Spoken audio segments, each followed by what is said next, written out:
Muy buenas noches y bienvenidos al Catalagua. Nuevo palo en las ruedas al desafío independentista catalán que ha puesto en marcha, por cierto, ese desafío el separatismo. Se lo cuento por orden. Ayer conocíamos cómo el mayor sindicato de empleados públicos en Cataluña se estaba movilizando para proteger a los funcionarios de cara al próximo 1 de octubre.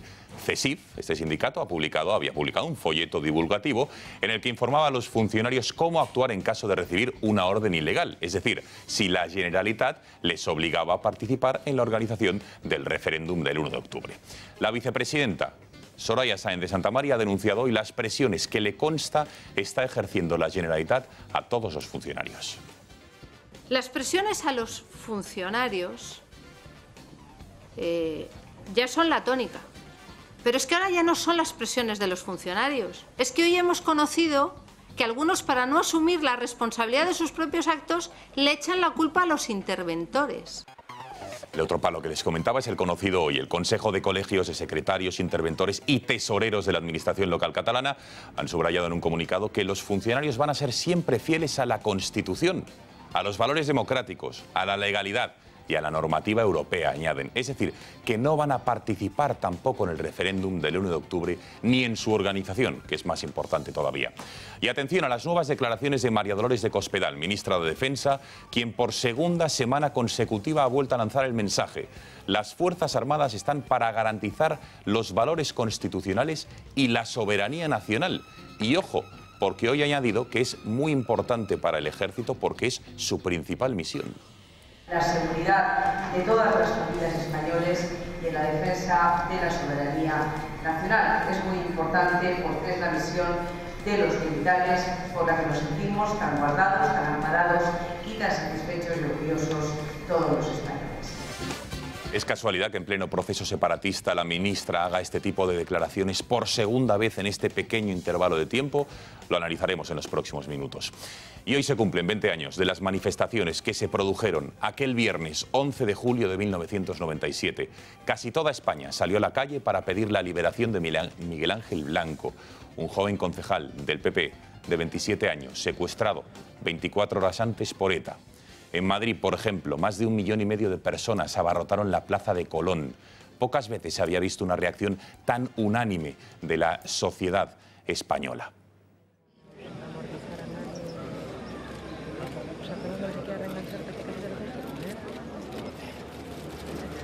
Egunon, eta ongi etorri edan hori. Pese al clamor social, ETA no escuchó al pueblo, no tuvo piedad. 24 horas después descerrejaba 2 tiros al edil vasco y lo dejaba moribundo en un bosque. 20 años después, esa unanimidad que se vivió en la calle no se vive en las instituciones. En Madrid, por ejemplo, su alcaldesa hoy ha rectificado a medias. Finalmente va a colgar una pancarta de Miguel Ángel Blanco durante el homenaje que va a rendir mañana a mediodía. Pero acto seguido lo va a retirar, cosa que no satisface al PP. Podemos llevar muchos años equiparando víctimas y verdugos del terrorismo que sufrió España durante medio siglo. Lo ha hecho Pablo Iglesias cuando llamaba hombre de paz a Otegi, lo ha hecho Monedero. La actitud de Podemos en el Ayuntamiento de Madrid es infame, es absolutamente inadmisible. Infame, inadmisible. No hay unanimidad en las fuerzas políticas. Prueba de ello es que mañana va a haber varios homenajes a Miguel Ángel en Madrid, organizado por los diferentes partidos, en vez de haber hecho uno solo.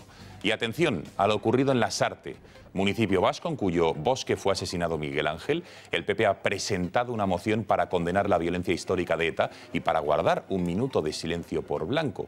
Bildu ha votado en contra, pero atención, que el PNV y los socialistas vascos, partido que gobierna en la localidad, se han abstenido cuando con sus votos se hubiera podido sacar adelante esa moción presentada por los populares. Derezlave, actuación sin lugar a dudas de unos cuantos.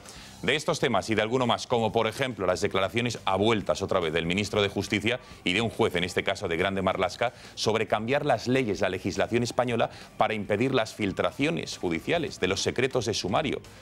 Que se eviten esas filtraciones a la prensa, a los medios de comunicación. ¿Pretenden matar al mensajero? Lo veremos en los próximos minutos. Les presento ya a la mesa que nos acompaña esta noche. Está con nosotros Miguel Ángel Ferrero, que es el portavoz del Partido Socialista en el Ayuntamiento de Las Rozas. Miguel Ángel, buenas noches. Buenas noches, Gonzalo. Saludos a los que nos oyen, también por la radio.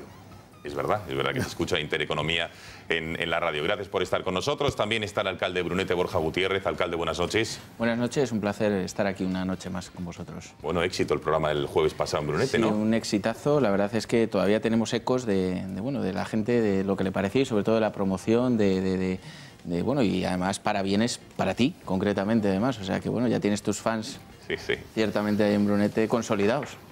Bueno, gracias por estar con nosotros, alcalde. José Luis Roig, ya le saludamos. José Luis, muy buenas noches. ¿Qué tal? Buenas noches, Gonzalo. Bueno, viendo la noticia del café de hoy, entiendo que usted es un gran consumidor de café, ¿no? Porque sí, alarga mucho la vida, da calidad de vida, etcétera. O sea, que no me cabe la menor duda. Me lo tomo como un piropo a mi Efectivamente, físico, de lo bien conservado que está usted, claro. Tomo que mucho sí. café, sí, es verdad. Cristina Seguí, muy buenas noches. ¿Qué tal? Cristina también toma mucho café o no le hace falta. ¿Sí? 3 o 4. Sí, también. 3 o 4 al Con día. un toquecito de Baileys, si puede ser. ¿De Baileys? Sí. Por la Desde mañana primera ya. hora ya. Desde primera. Un toquecito he dicho, no he hablado. No un Pero ya en carajillo de casa, Baileys. en casa No, con las... en el bar. Ah, en el bar. En el bar. Tradición. Y las tostaditas de jamón, se puede. Maravilloso. Qué barbaridad. No, bueno, eso ya no es contra los beneficios Tomamos del nota. Baileys, sobre todo a determinadas horas del día. Bueno, y por fin, en nuestro plató, Eduardo Oinda, quien me place saludar especialmente. Eduardo, buenas noches. ¿Qué tal? Muy buenas noches. Gracias por estar con nosotros en el Gato. Bueno, enseguida abordaremos los temas que nos ha dejado la actualidad. ¿Cómo pueden participar con nosotros? Ya lo saben, a través de WhatsApp, el WhatsApp del programa, 670 03 45 43. Nos pueden enviar cualquier tipo de comentario, reflexión o pregunta a nuestros invitados, que intentaremos contestarlas. También en Twitter, @gato_directo, y también pueden seguirnos a través de nuestro canal de YouTube, que se pueden suscribir a él. Nos pueden ver en directo, pueden ver mañana los mejores cortes, mejores momentos o el programa en su integridad, si hoy no han tenido ocasión de verlo. Hacemos una brevísima pausa de publicidad, menos de 2 minutos, y regresamos en directo en el Gato al Agua para analizar los interesantes temas que nos deja este martes 11 de julio. Hasta ahora. ¿Por qué malvivir con tu pensión si tienes un piso en propiedad?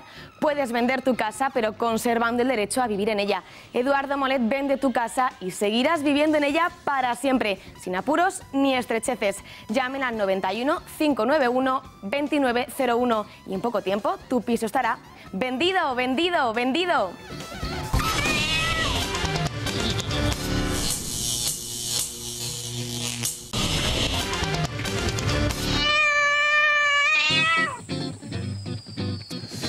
Bueno, hoy es 11 de julio. Hace 20 años se cumplían esas 24 horas desde que ETA, el día 10, había secuestrado a Miguel Ángel Blanco. Ayer les contábamos cómo fue el proceso, qué es lo que la organización terrorista, cómo chantajeó al gobierno.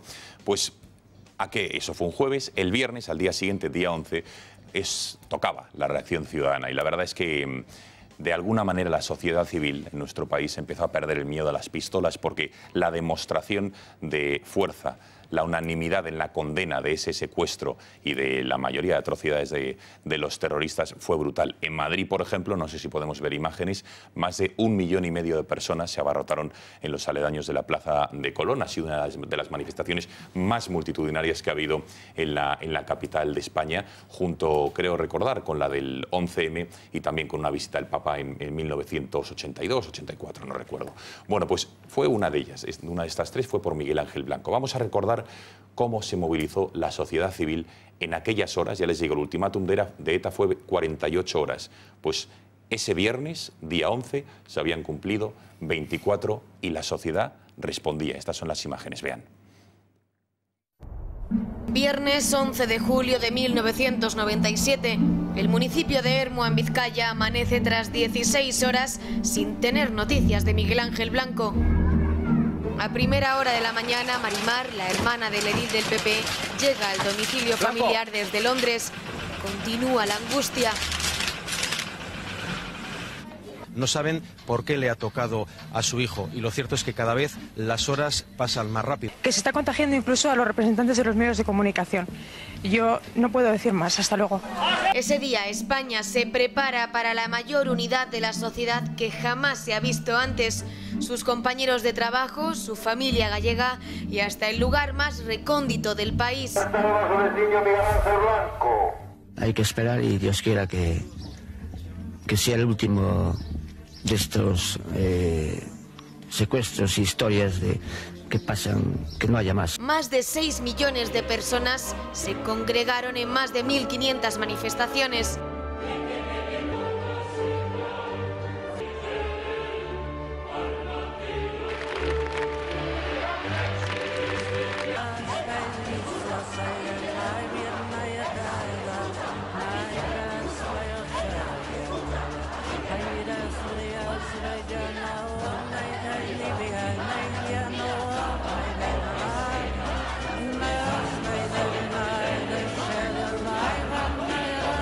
una pesadilla en la distancia con la que España entera se levantó.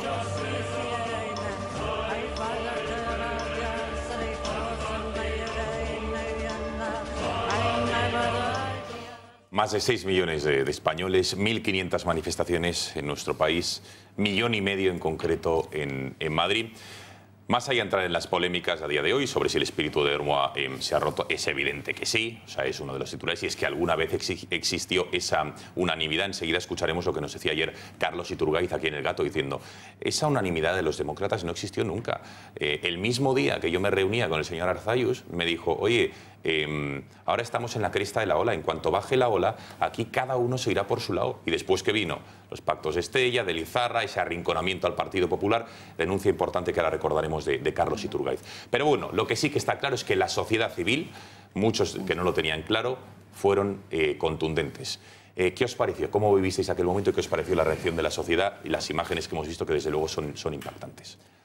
Bueno, yo creo que el asesinato por ETA de Miguel Ángel Blanco marcó un hecho diferencial de la sociedad española. No creo que haya nadie en España que no sepa en qué momento se encontraba cuando sucedió este acontecimiento, y eso ya es significativo. Por eso, 20 años después, yo lo que sí creo es que la sociedad civil estuvo completamente unida. Evidentemente luego a los hechos nos remitimos. Posteriormente se vio que los partidos políticos, hubo algunos que trataron incluso de aprovechar esto torticeramente, pero incluso los propios etarras. Chapote ya dijo que esto se vería a un año vista, se vería cuál había sido la reacción, y además el pistolero que, bueno, pues que asesinó cobardemente a Miguel Ángel Blanco. Lo que sí podemos decir es que lo que a mí me entristece es que 20 años después, cuando la banda terrorista no está derrotada, sino simplemente ha dejado de matar, que esto es importante, pero sigue estando en las instituciones, sigue sin pedir perdón a las víctimas, sigue sin condenar los atentados, sigue sin más de 300 familias siguen todavía sin saber el nombre y el apellido del asesino de sus familiares.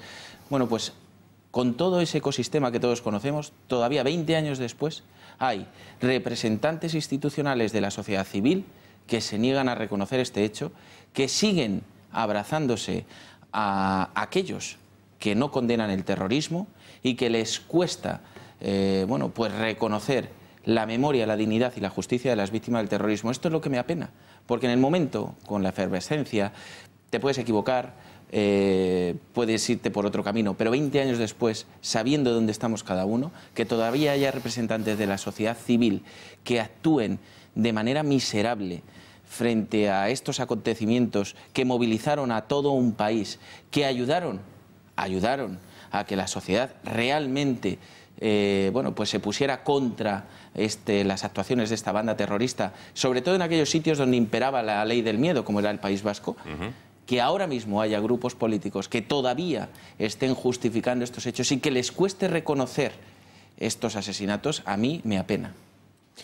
Venga, más opiniones al respecto de la respuesta de la sociedad civil, de cómo unió a muchísimos españoles. La condena, desde luego, fue unánime, no tanto de las fuerzas políticas, sino de la sociedad civil. Venga.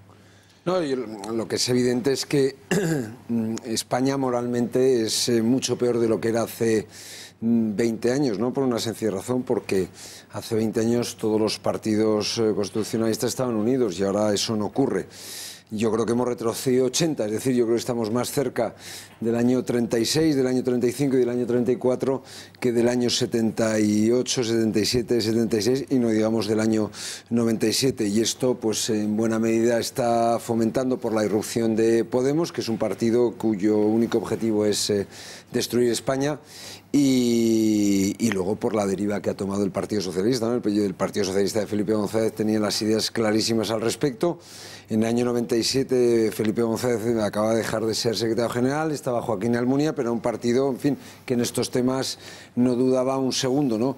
Y lo que ha hecho hoy el PSOE de Lasarte es auténticamente repugnante, por una sencilla razón, porque En el año 2001 me parece que fue, o en el 2004, Froilán Elespe, un concejal del Partido Socialista, fue allí mismo asesinado por ETA, ¿no? Es decir, que la indignidad de algunos miembros del Partido Socialista pues es supina.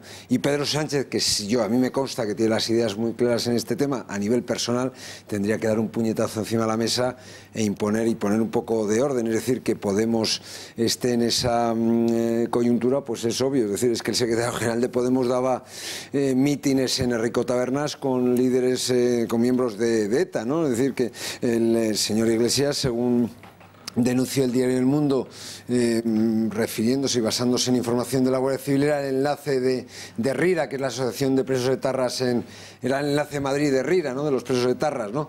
Es decir, que a mí que lo que haga Podemos no me extraña, porque siempre han estado mucho más cerca de los batasunos y del mundo etarra que del mundo constitucionalista.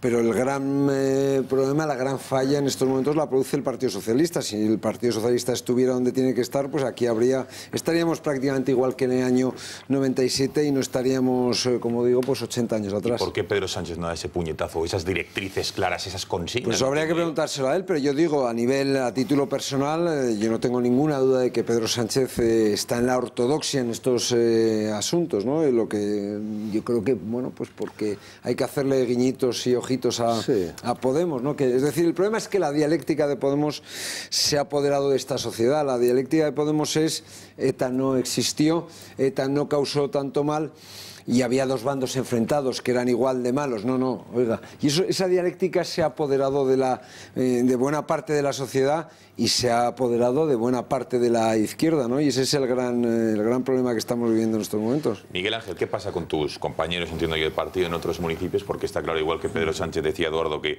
es probablemente inequívoca su posición al respecto, la tuya también es inequívoca, porque nos conste, porque así lo has manifestado, pero ¿qué pasa con el resto de miembros del PSOE de otros municipios españoles? Sí, la mía la conocéis, y la del partido donde yo lo represento es absolutamente inequívoca. Es más, hablo con mis compañeros de otros partidos políticos para homenajear en este caso a Miguel Ángel y no solo a Miguel Ángel en otros momentos. Lo que pasa es que Miguel Ángel representa algo más, ¿no? Miguel Ángel representa un cambio en España, las manos blancas. Miguel Ángel representa todo lo que pasó en ese momento, todo el pueblo unido, ¿no? Y por lo tanto yo creo que intentar no homenajear a una víctima, pues a mí me parece mezquino, sinceramente.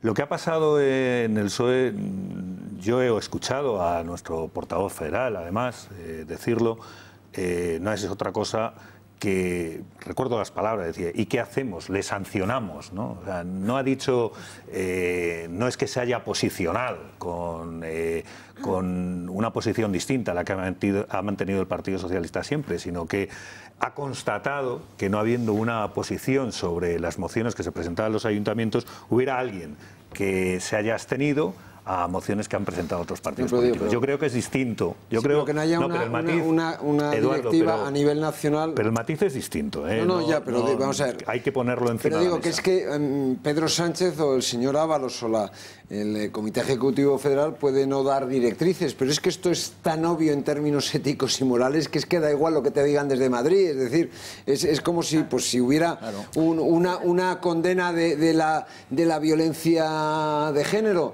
Es decir, aunque Ferraz no dijera absolutamente nada, aunque estuvieran callados como muditos, que es obvio es que la violencia de género hay que condenarla siempre, en el 100% de los casos, y una cuestión como esta hay que secundarla en el 100% de los casos. A mí no me tienes que convencer, pero quiero poner el matiz encima de la mesa. Las palabras han sido: yo estoy absolutamente de acuerdo con homenajear a Miguel Ángel Blanco. Así lo ha dicho en 2 o 3 ocasiones, y ha dicho, ¿y qué quiere que hagamos? Ante la pregunta directa de los periodistas, ¿le sancionamos? Entonces, yo creo que poner eso encima de la mesa es importante, porque si no parece como que efectivamente, ¿no? Como que nos hemos vuelto locos, ¿no? Y no ha sido así. Yo creo un poquito. No, simplemente un par de cosas, perdóname, Cristina. No, digo que el problema, abundando en esto, el problema del PSOE es Podemos. Y ahora la estrategia que ha traído, la nueva estrategia del nuevo PSOE de Sánchez es ir a pescar en el caladero de Podemos y parecerse a Podemos, porque creen que ellos son la auténtica izquierda. Se lo cree el PSOE, pero cree, en el fondo lo que piensa que la auténtica izquierda es Podemos, y entonces tiene que parecerse a Podemos. Y si Podemos, por ejemplo, no condena determinadas cosas, por ejemplo, la violencia en Venezuela, porque hay que condenar todas las violencias y tal, y no quiere condenar el atentado de Miguel Ángel Blanco o todas estas cosas, porque, en fin, porque mantiene... O sea, el PSOE tiene que despertar y tiene que tomar una decisión, o está o no está con el juego democrático. Y porque si no lo pagará caro. Dice que sí, que está intentando recuperar o que puede recuperar cierto de ese electorado que se ha ido a Podemos. Pero me parece que el precio va a ser muy caro. Y segunda cuestión, todo esto... A mí también me gustaría saber qué se conmemora. Si la derrota de ETA, que antes por ahí alguien ha dicho que no ha sido tal. No, no ha sido. 20 años de la muerte de Miguel Ángel Blanco, que estamos unidos ante el terrorismo. En fin, a mí también habría... Es verdad que es un hecho, que es la muerte de Miguel Ángel Blanco, que marcó un punto de inflexión, un antes y un después. Pero también yo creo que sería bueno sí recordar que ETA, si no está derrotada como nos gustaría a nosotros, sí al menos está arrinconada y ha tenido que dejar matar, su actividad. A las fuerzas y los cuerpos de seguridad, Cierto eso es importante. Que está más presente de la cuenta en algunas instituciones políticas, pero al menos una derrota, digamos, simbólica sí existe, ¿no? Yo, una matización rápida con respecto al PSOE. Al PSOE no solamente del País Vasco, sino de todas las comunidades autónomas en las que existen fuerzas nacionalistas, ¿no? Porque al final algo ocurre cuando el Partido Socialista se convierte en la cubertería de, en este caso, de Bildu o del PNV o de otros partidos que desde luego no son de corte constitucionalista, ¿no? Yo no es la primera vez que veo al Partido Socialista de Euskadi ser relativista e incluso arrimarse a Bildu en alguna ocasión, ¿no? Yo recuerdo perfectamente cómo Idoia Mendia llegó a defender el eje de Bildu, Podemos y el Partido Socialista de Euskadi para que trajera beneficios al País Vasco. Esto lo ha dicho en varias ocasiones. Y Cristina, perdona que te interrumpa, es que Idoia Mendia ha reprochado al presidente de la Federación Española de Municipios su condena o su reproche a su vez al hecho de que haya algunos partidos socialistas en España que no hayan apoyado las mociones pues para calles, en fin, y monolitos. Pero es que cuando yo en una ocasión tuve la ocasión de compartir mesa con Idoia Mendia, y cuando yo hice referencia a este asunto, ella me dijo que yo no era del País Vasco y no tenía ni idea de lo que pasaba en el País Vasco. Eso es una actitud muy nacionalista, eso es una actitud muy de la izquierda abertzale, ¿no? Muy cerril, en Cataluña pasa. A mí, sobre todo, lo que me llama la atención en este caso, y la gente no acaba de ver por qué Carmena o por qué no Compromís o por qué no determinadas fuerzas, bueno, pues les cuesta, ¿no?, reconocer a las víctimas de terrorismo etarra. Yo creo que en este caso es porque lo que molesta de Miguel Ángel Blanco es que forma parte de aquel PP que no se sometió al chantaje y que fue con todo. Recuerdo como José María Aznar dijo que no al acercamiento de presos, y como en aquella ocasión pues no hubo nada que negociar, ¿no? Y que además aquel PP pertenecía a ese estado de la Constitución española del 78 que no cedía ni dialécticamente ni en políticas hacia la banda terrorista, ¿no? Y luego a mí me preocupa un aspecto de todo esto, y es que la clase política ha logrado instalar la idea de que la superación de ETA consiste en que la gente olvide 40 años de terrorismo. Y a mí me parece que esto es un gran error. Yo recuerdo, como por ejemplo el otro día, en la conmemoración del secuestro de Ortega Lara, le dedicaron 24 segundos en televisión española. 24 segundos. Para no molestar a los... 24 segundos. ¿Es que la gente realmente no quiere seguir escuchando lo que ha pasado? ¿Es que los que no saben qué ha pasado no quieren saberlo? Bueno, y no solo eso, Cristina. Enseguida les vamos a mostrar un vídeo en el que hemos salido a la calle, nuestros compañeros de La Gaceta, y van a ver cómo la juventud de nuestro país, les preguntas directamente quién era Miguel Ángel Blanco, Ortega Lara, que eran escritores, que eran... O sea, vais a ver las auténticas barbaridades, y alguno de los lemas de las víctimas es memoria, dignidad y justicia. La primera premisa, que esa memoria, se está olvidando. A lo mejor es una de las cosas que se pretende, ¿no?, que se olvidan. Bueno, también hay que decir que 20 años es muchísimo tiempo. Es decir, si tú en el año 97 le preguntabas a alguien quién había sido el ministro de tal o de no sé cuál con la UCD, quién trajo la democracia a España... No es lo mismo que... Bueno, ya, pero digo que la memoria, en fin, no, pero... tampoco si es en que el colegio no se estudia esto. Exacto, y luego que la memoria, pues insisto, 20 años es toda una vida, es decir, 20 años es muchísimo tiempo. Y lo que es evidente, es decir, la memoria colectiva, pues lógicamente, pues estas cosas, pues mucha gente lo habrá olvidado. Lo que tienen que hacer las instituciones es recordarlo y que en los colegios pues se estudie estas cuestiones como se estudia en los colegios, no sé, pues se estudia a Pablo Neruda, pues hoy día pues habrá que estudiar a Miguel Ángel Blanco, pero yo yo lo achacaría en este caso más al tiempo transcurrido pero aquí hay que ir al fondo de la cuestión. Aquí el fondo de la cuestión es lo que está pasando, es la degradación moral de este país y la degradación moral muy especialmente de la izquierda. Es decir, la izquierda en este país, Podemos desde luego está alineada con el mundo batasuno, pero es que el Partido Socialista empieza a hacer guiños a quienes hace no tanto mataban a los suyos. Es que Isaías Carrasco, un miembro del Partido Socialista de Euskadi, fue asesinado hace 7 o 8 años, no hace más. Es decir, ¿cómo se puede abstener el Partido Socialista en una coyuntura así? Un segundo, Miguel Ángel, porque tenemos que hacer una brevísima pausa de publicidad. Por cierto, lo están viendo a la vuelta esta moción que hoy ha presentado el Partido Popular en un ayuntamiento vasco, en Lasarte, se lo hemos comentado, donde entre otras cosas pone punto 1. El Pleno del Ayuntamiento acuerda condenar la violencia ejercida por la banda terrorista ETA a lo largo de su historia. 2. El Pleno del Ayuntamiento promoverá un minuto de silencio en recuerdo y homenaje a Miguel Ángel Blanco. Y punto 3, el Pleno acuerda impulsar un acto en el que se homenajea a los vecinos que padecieron de modo directo o indirecto la violencia y el terror ejercido por la banda terrorista ETA. Pues estos 3 puntos que, a juicio de todo buen demócrata, no sería ningún problema aprobarlo, hoy no se ha aprobado en el Ayuntamiento de Lasarte. Ha votado en contra Bildu, eso digamos que no nos sorprende, pero la abstención del PNV y del Partido Socialista sí lo hace. Publicidad y volvemos para hablar con el portavoz popular en este ayuntamiento. Hasta ahora.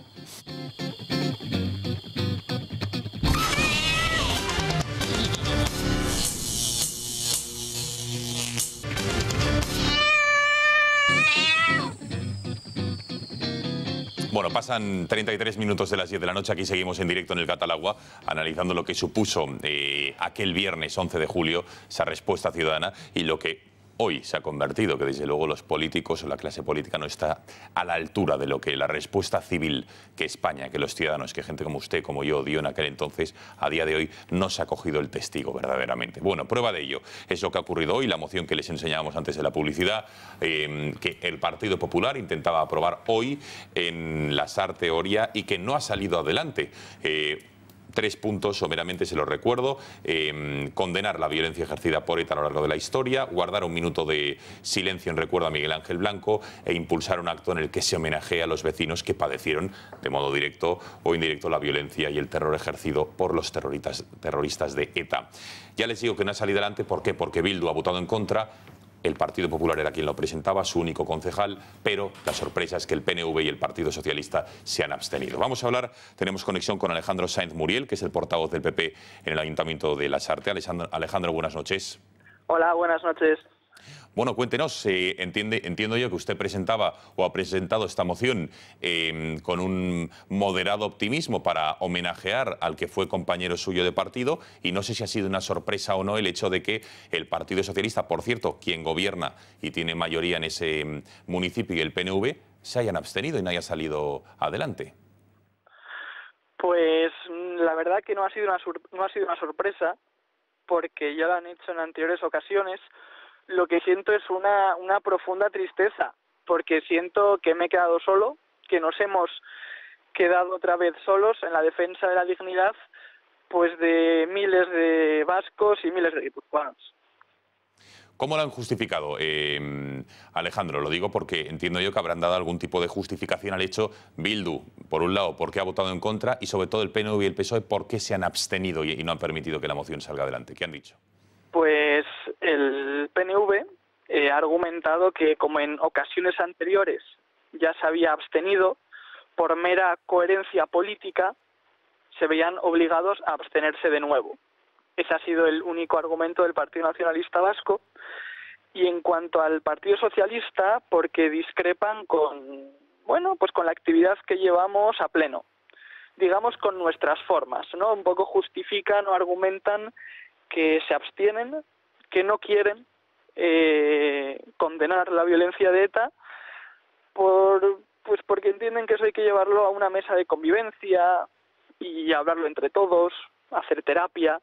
Y nosotros lo que hemos hecho ha sido intentarles explicar que no hay que trabajar de puertas para adentro, sino de puertas para afuera, sumarnos a esa conciencia social, a ese impulso, que de donde hay que terminar con la intolerancia política es en la calle. Alejandro, ya por último, han pasado 20 años del secuestro y asesinato de Miguel Ángel Blanco. Por aquel entonces se creó ese espíritu de Hermoa más callejero y relativo a la sociedad civil, más que de unidad de las fuerzas políticas. Pero a día de hoy está claro que en la política no queda, porque Lasarte ha sido un ejemplo, pero en otros muchos municipios, Bilbao, en muchos del sur de España, ha ocurrido 3/4 de lo mismo. No sé qué análisis o qué interpretación haces de que haya determinadas fuerzas políticas que no permitan a día de hoy, 20 años después, ya habiendo revisado lo que ha sido ETA, etcétera, etcétera, este tipo de homenajes. Pues mira, ya en el terreno de lo personal, a mi abuelo, que era guardia civil retirado, lo asesinó ETA en la Sarteoria. Y yo tengo 27 años, todavía no tengo hijos, pero a mí me gustaría que si algún día los tengo, caminen con la cabeza bien alta, porque el municipio en el que vive se ha preocupado y ha luchado y ha defendido y ha condenado a ETA, y ha luchado porque no se vuelva a repetir.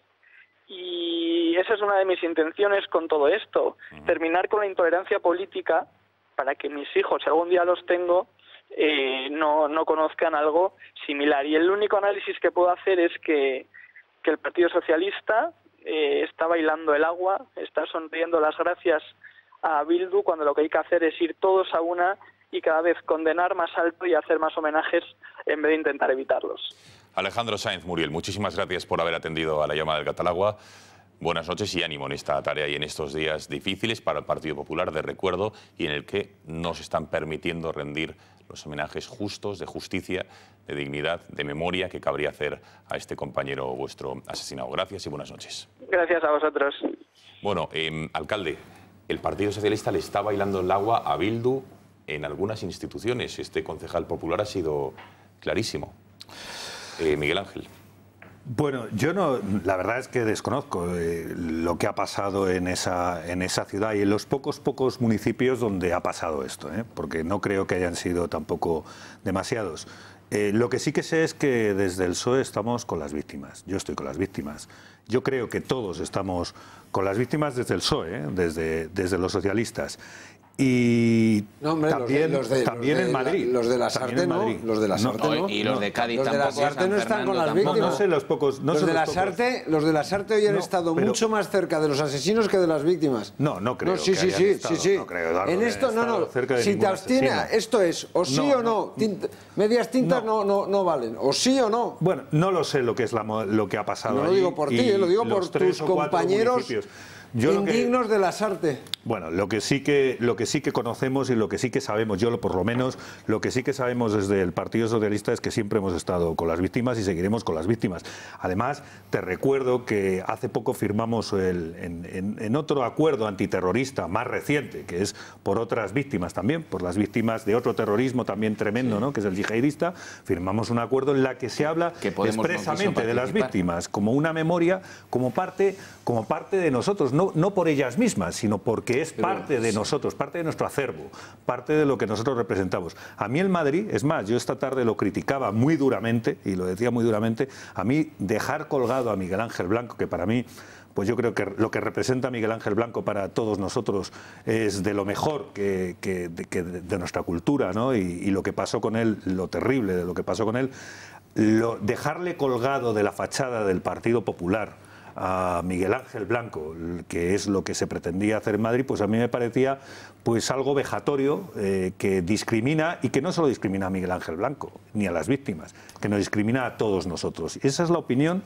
que hemos mantenido, y lo hemos mantenido también en el Ayuntamiento de Madrid, como sabéis. Bueno, Causapié ha estado con un pie aquí y otro allá, ¿eh? O sea, no, yo creo Causapié ha estado más con Carmena, sí que te digo es que más con Carmena que con los demócratas, ¿eh? En este asunto. No, bueno, y en otros tantos, ¿eh? Yo creo que lo que ha pasado esta tarde es que se ha forzado y se ha torcido el brazo porque el arrepentimiento, en este caso de Podemos, ni existía un sentimiento de dolor, ni hay rechazo, ni renuncia, ni propósito de enmienda. O sea, no existía ningún tipo de arrepentimiento ni acto penitencial. Lo han cambiado y han hecho al final lo que tenían que cambiar un poco también porque nosotros le hemos torcido el brazo. Bueno, y eso también es por la presión social. Eso es, mira, bueno, hombre, por la presión social. La presión social, pero la presión social pero la que estamos todos. Política, yo te lo puedo decir. Más homenajes que ha habido hoy en Ermua, la localidad del concejal vasco asesinado hace 20 años. Como saben, ha habido un homenaje hoy en el que han acudido, la verdad es que la totalidad, mire, que Guren ahí está en la parte izquierda de la pantalla,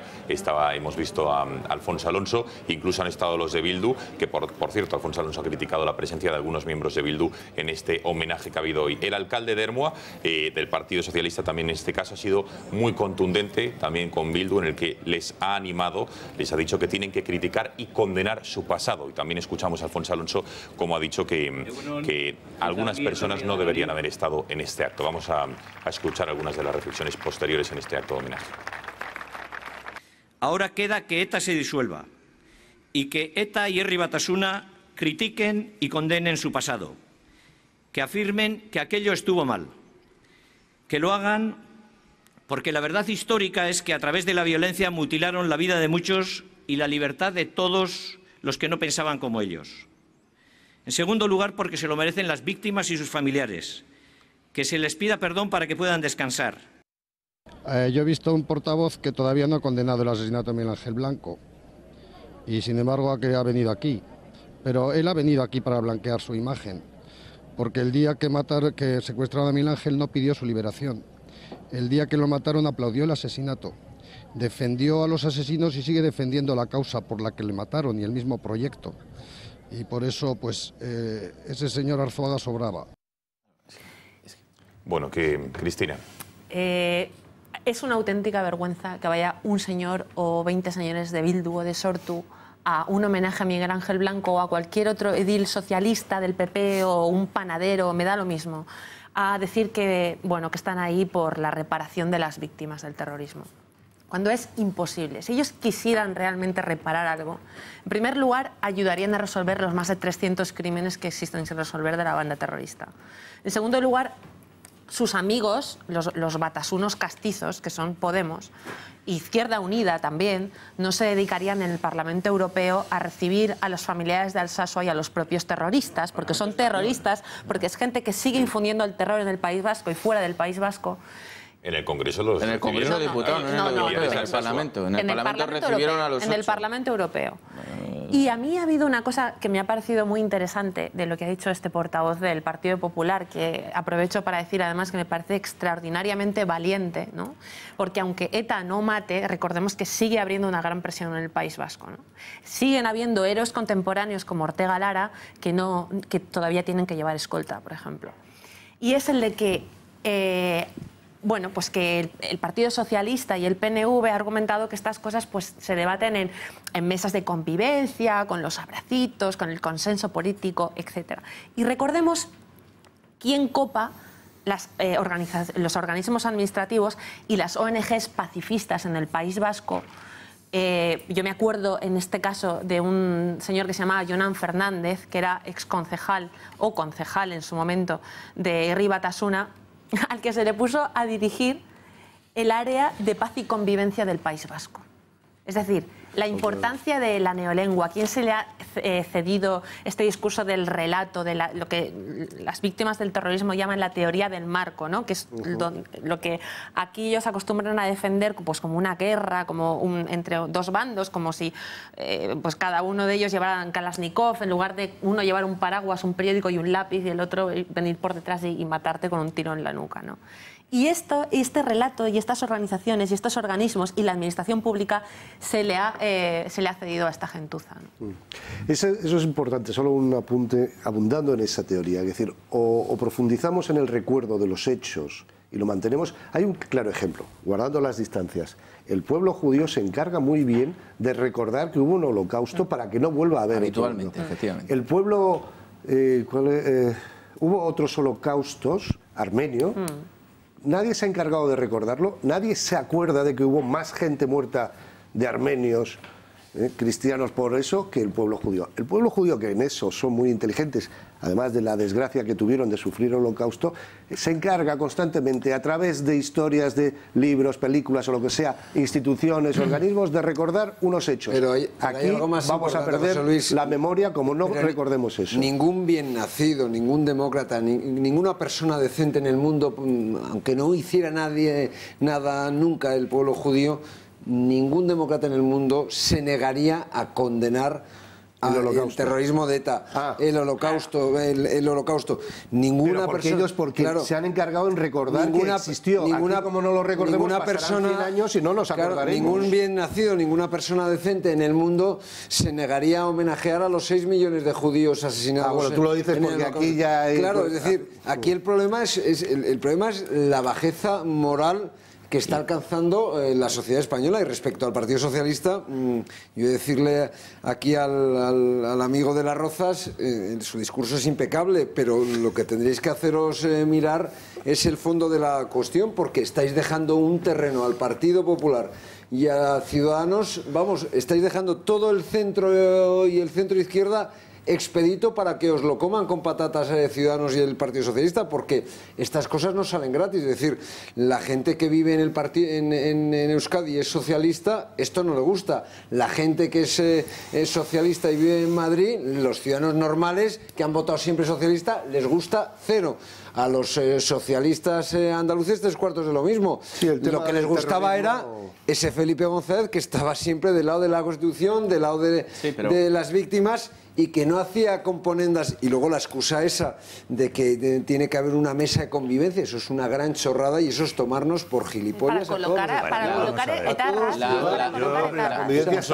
Borja, y contesta Miguel Ángel, porque quiero, por cierto, centrarnos en lo de Madrid, porque en Madrid finalmente parece ser que va a haber una pancarta pequeña, pero va a haber varios homenajes. Tampoco hay unanimidad en los partidos de Madrid. Va a haber una a las 10 de la mañana organizado por el PP, otra a las 12 por Carmena. Bueno, en fin, ahora lo vemos. Pero venga, Borja y Miguel Ángel. Hablamos de eso porque las 12 no se organiza por Carmena, sino por la Federación Española de Municipios. Que se ha adherido oficialmente bien. Bueno, pero esto es un triángulo con 3 vértices. Y el problema es, pues eso, que banalizamos el mal. Es decir, hay 2 vértices que ya los damos por asumidos. Uno, que ETA está en las instituciones a través de Bildu y ya no nos sorprende que estos tipos, por denominarlos de alguna manera, pues voten en contra de mociones que son demócratas, como decía Eduardo, que forman parte de nuestro ADN, de nuestro ecosistema de convivencia, que voten en contra, pues lo damos por hecho. Consideramos que Podemos, con sus diferentes fórmulas de acción política, puede perfectamente estar apoyando al Bódalo este, al Alfon este, a Otegi, denominándole hombre de paz, reuniéndose con los de Alsasua, que han sido condenados por terrorismo, por un delito de agresión terrorista. A guardias civiles. Hay 300 guardias civiles asesinados y lo vemos por ETA. como normal. Y lo vemos como normal. Pero lo peor de ese triángulo, que esto es la banalización, que lo dice Eduardo y es verdad, el problema es que la deriva que está sufriendo la sociedad española es que sobre esto no estamos debatiendo, pero es que esto es terrible y tremendo, que haya un grupo de ámbito nacional como son los de Podemos, que encima estén protegiendo a los terroristas y que no tengan ni siquiera una línea de acción conjunta. La banalización del mal, que ya la estudió Hannah Arendt, esto ocurrió en la Alemania de los años 20 y de principios de los 30, cuando se hacían toda suerte de barrabasadas, pues se relativizaban, se minimizaban, se ocultaban, y al final, ¿qué pasó? Pues que cuando los buenos no hacen nada, cuando parece que lo malo es correcto, es normal, el mal acaba haciéndose con el poder absoluto y hace de todo y por su orden. Y luego, vamos a ver, Podemos, seamos claros, es que no hay que andarse con florituras, hay que decirlo muy claro. Vamos a ver, Podemos está más cerca de los etarras y de los proetarras que de los demócratas, que de los 900 y pico asesinados por ETA, que de los 16.000 mutilados, quemados o de los cientos o miles de extorsionados en el País Vasco, mucho más cerca. Es que Podemos está a favor de destruir España, está a favor de la independencia de Cataluña, les molan los proetarras y detestan de la gente que apoya a Podemos. No, de los dirigentes de Podemos. Yo cuando hablo de Podemos hablo de la formación política. Pero porque tienen su respaldo, ¿eh? Sí. Su apoyo. Sí, pero cada vez menos según las encuestas. Como yo, ya se lo acabo de precisar a nuestro amigo socialista de Las Rozas, se lo he dejado muy claro. Es decir, los socialistas en el País Vasco, el ciudadano normal que ha votado siempre al Partido Socialista, desde la restauración de la democracia en este país, ese señor detestará y vomitará con lo que ha hecho hoy el Partido Socialista de Euskadi en la Sarte. El que vota a este señor en Las Rozas vomitará con lo que ha hecho ¿Tú no estás notando que PSOE se está escorando hacia Podemos, a una extrema? Bueno, yo creo que han tomado una deriva peligrosísima, insisto, porque, vamos a ver, el terreno de juego que tenía antes el Partido Popular era... Todo el flanco derecho lo tienen ellos. El centro se lo había ocupado Ciudadanos. Pero es que ahora, en fin, con estas cosas están dejándole terreno al PP y desde luego a Ciudadanos. Es decir, que es que las consecuencias que pueden tener estas locuras absolutas son tremendas para el Partido Socialista. Desde Las Rozas no se ve así. No sé, que tu discurso es impecable. Sí, no, pero como contertulio... primero la suelta, pero luego, oye, pero bien. Como contertulio socialista de Las Rozas. Eres socialista y eres de Las Rozas. Hombre, por Dios, claro. Que digo, por eso lo digo yo, que como contertulio socialista de Las Rozas, te comento que coger el todo por la parte, la metonimia, pues es algo que se hace en literatura y se utiliza, es una figura lingüística, pero no cabe. Intentar sacar al Partido Socialista de la lucha contra ETA, de la cantidad de personas que han sido víctimas de ETA, todos ellos, porque la mayoría, excepto dos, creo recordar que eran del PNV, el resto de víctimas de ETA, las víctimas mortales, todas fueron del Partido Popular y del Partido Socialista. El PNV eran miembros de la Archancha. Y por eso, o sea, no eran dirigentes políticos. Por eso digo, entonces, sacar al Partido Socialista que tanto ha peleado, que tanto ha trabajado por el final de ETA y que tanto ha sufrido, pues no sé si Miguel Ángel, el problema es la indefinición. El problema es la indefinición, Miguel Ángel. Una cosa, porque Idoia Mendia tiene otra línea de acción distinta. Vamos a dejar que se explique, Miguel Ángel. Yo creo que por, no sé, los municipios que tú sabes que se presentan. San Fernando, Cádiz, por ejemplo, por ponerte un ejemplo, y no son municipios mediocres. Cádiz, bueno, es mediocre porque lo gobierna Kichi, pero no por otra cosa. Más de 8.100 municipios. Tú sabes, y los que conocéis la política municipal, que se presentan mociones y que no todas las mociones, en fin, pues hay mociones que, en fin, que podríamos hablar un rato largo de ellas. Yo no puedo estar de acuerdo, ni la mayoría. En eso coincido con Eduardo, coincido totalmente contigo. No podemos estar de acuerdo cuando hablabas de los socialistas madrileños, los socialistas andaluces, no, pero es que los socialistas, yo particularmente no puedo entender el no estar a favor de guardar la memoria de Miguel Ángel Blanco y de todas las víctimas de ETA, porque es que yo recuerdo que yo salí a la calle cuando mataron a Tomás y Valiente y cuando mataron a Miguel Ángel Blanco, y recuerdo yo recuerdo además que las manos blancas empezaron con Tomás y Valiente, creo recordar, porque en la universidad aquello nos pareció, era un golpe muy duro, fue muy duro. Fue profesor mío. Porque no solamente era no solamente es que era el presidente del Tribunal Constitucional, sino que además era un poco de todos también. Y él era el padre de la socialdemocracia moderna en este país y era de alguna manera el mentor de Felipe mismo, porque es que lo vivimos en directo. Las víctimas del terrorismo no son del Partido Socialista, no son del Partido Popular, no son del PNV, son de todos, son de la democracia. Es que no podéis extraer de una parte todo. Sí, porque cuando ocurre eso, lo que tiene que hacer el Partido Socialista, ¿sabes qué es lo que tiene que hacer? Darles una patada en el culo. Pero es que es lo que digo. ¿Cómo explicas esa deriva ideológica del Partido Socialista y que no tenga un discurso unísono en toda España? Y sobre todo, mira, en Cataluña hay 80 municipios gobernados o cogobernados por el Partido Socialista de los socialistas de Cataluña, que se han adherido a la Asamblea, Asociación de Municipios Independentistas. 80, 70 y tantos, no llega a 80. 77, sí. ¿Y qué habéis hecho con ellos? Ahí siguen. Lo que tenéis que hacer es deciros, si está muy bien que opinéis eso, pero vais a ir a Esquerra Republicana o a la CUP, que a lo mejor les mola más, pero yo creo que no tendrían que tener cabida ni en el Partido de los Socialistas de Cataluña ni en el Partido Socialista. Pero no mezclemos las cosas porque eso no tiene nada que ver con esto, ¿no? Vamos a centrar el tiro. Venga, vamos a irnos a Madrid para introducir más elementos encima de la mesa y luego lo que les he prometido de las cámaras de la Gaceta que han salido a la calle para preguntar qué recuerdo guardan nuestros jóvenes de personajes como Ortega Lara y Miguel Ángel Blanco, que como saben estas semanas son noticia. Bueno, en Madrid, como saben, finalmente mañana va a haber 2 homenajes. El primero de ellos será a las 10 de la mañana, organizado e impulsado por el Partido Popular. Será en la Plaza de la Villa y van a desplegar una pancarta de reconocimiento a los populares a su figura. En la Comunidad de Madrid también desplegará otra pancarta en su sede, en la Puerta del Sol.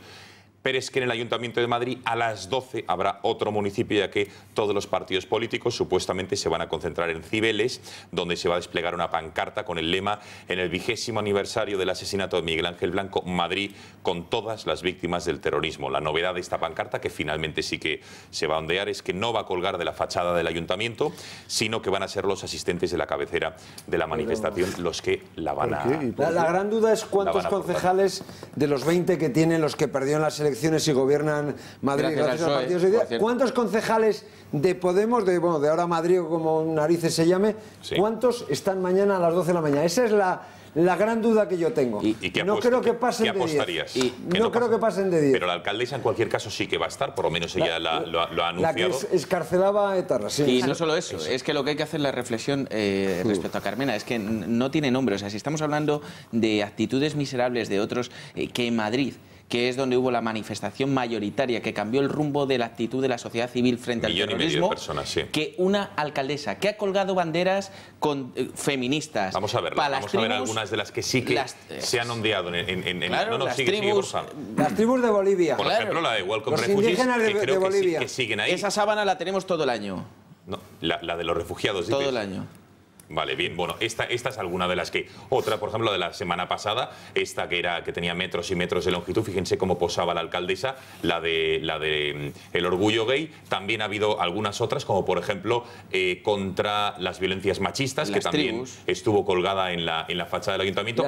Las tribus, sí. Como decía ayer, incluso en OK Diario leíamos que una placa se había, ¿no, Eduardo?, de Carlos Javier Palomino Muñoz, a la edad de 16 años, luchador contra el fascismo y el racismo. Bueno, era un ultraizquierdista. Efectivamente, sí. Y que moría en un altercado en el metro. Luchadores contra el fascismo y el racismo somos, de los 45 millones de españoles, 44.900.000. Es decir, que era un chico que murió asesinado vilmente, pero vamos, en fin.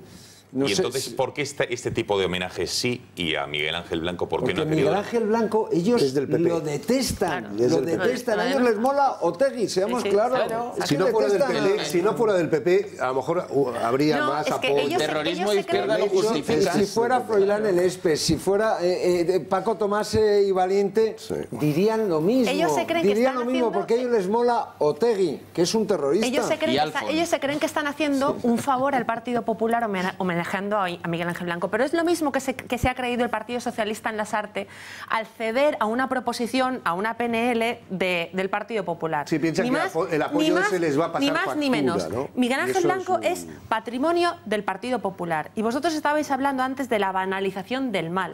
Sí, y no es que se banalice el mal, es que se embala y se convierte en un producto. Y es lo que estábamos hablando antes, pues el marketing, es que realmente no hay que cortarse en decir lo que son. Es decir, Podemos son grupis de batasunos. Son grupis de batasunos. Bueno, y han dado comunistas que entienden el terrorismo. Es que eso es la izquierda, la izquierda Bersal. Yo soy navarro y por desgracia en Navarra hemos vivido muy de cerca el terrorismo y Navarra pues ha soportado numerosas y lo que os queda por soportar ahora. Bueno, ahora es terrible, pero yo me acuerdo cuando iba por la parte vieja de Pamplona de Copas y también por la parte vieja de San Sebastián, y tú entrabas en los bares batasunos, lo que veías era pancartas pues del Partido de los Comunistas, de los Pueblos de España, de los anticapitalistas. Es decir, que es que siempre ha sido lo mismo, o sea, no nos engañemos, es que estos tíos lo que tienen es, en común, tienen el odio a España, el deseo de destruir España, y el asunto de... No lo hacen porque sea Miguel Ángel Blanco del PP, insisto, lo hacen porque ellos están a favor de Otegi y en contra de los... Bueno, pero por eso, porque es del PP, si fuera de otro partido, si fuera de...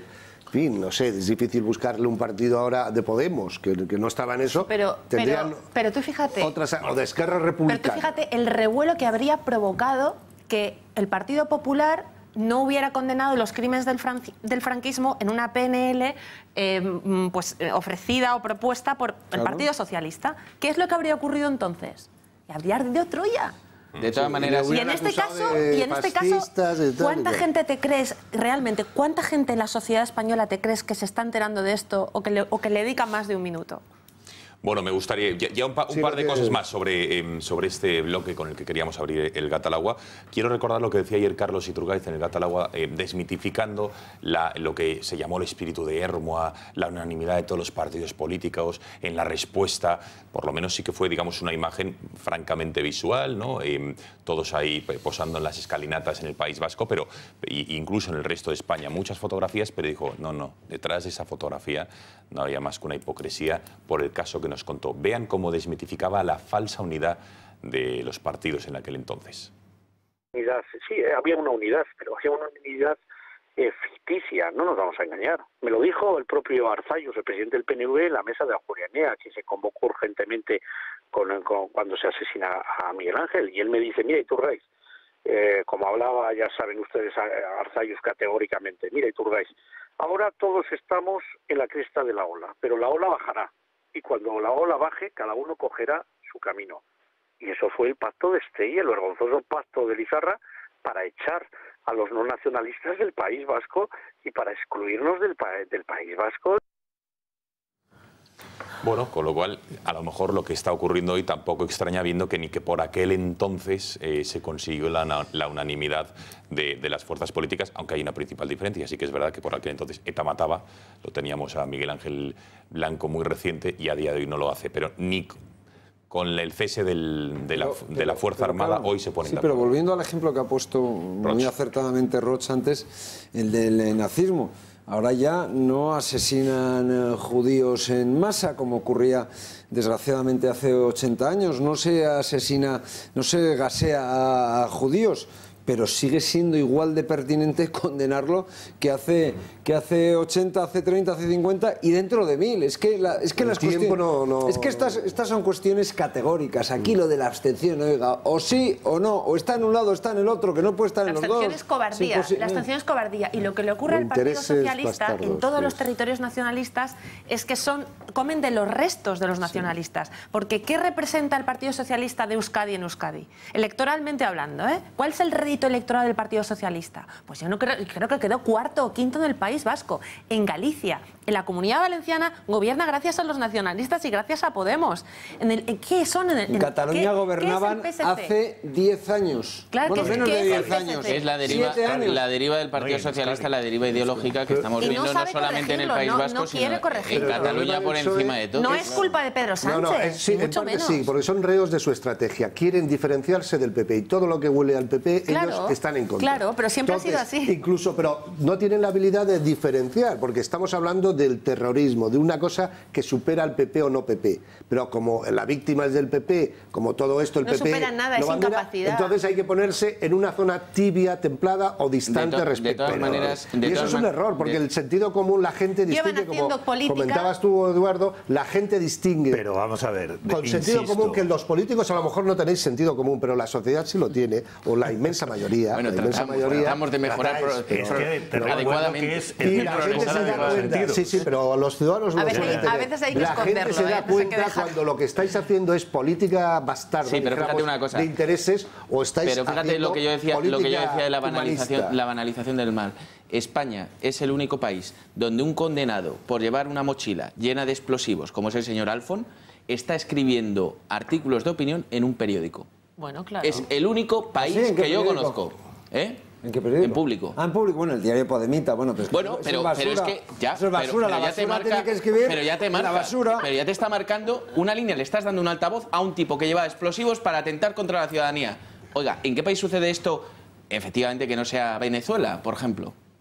Bueno, pero... A ver, venga, Miguel Ángel, y vamos a la memoria. De verdad que yo creo que estáis siendo duros. Más que duros, yo creo que un poco injustos, o que la valoración que hacéis, pues yo creo que no es la correcta, porque, insisto, estáis cogiendo la parte por el todo y estáis sacando al Partido Socialista de donde siempre ha estado, a favor de las víctimas. No, donde siempre con Pedro Sánchez no lo tenemos tan claro. No, con Pedro Sánchez no creo que esté tan claro. Estamos y donde vamos a estar. A favor de las víctimas, en contra de los etarras. Ahí o forzáis la unanimidad o siempre se va a tomar la parte por el todo. Claro, o forzáis la unanimidad, insisto. Pero es que el Partido Socialista tiene que expedientar mañana a los señores de Lasarte y mandarlos a tomar viento pasado, o al otro, o cuando se resuelva. No está de acuerdo con algo. Yo no estoy de acuerdo. Y lo digo claramente, no estoy de acuerdo con...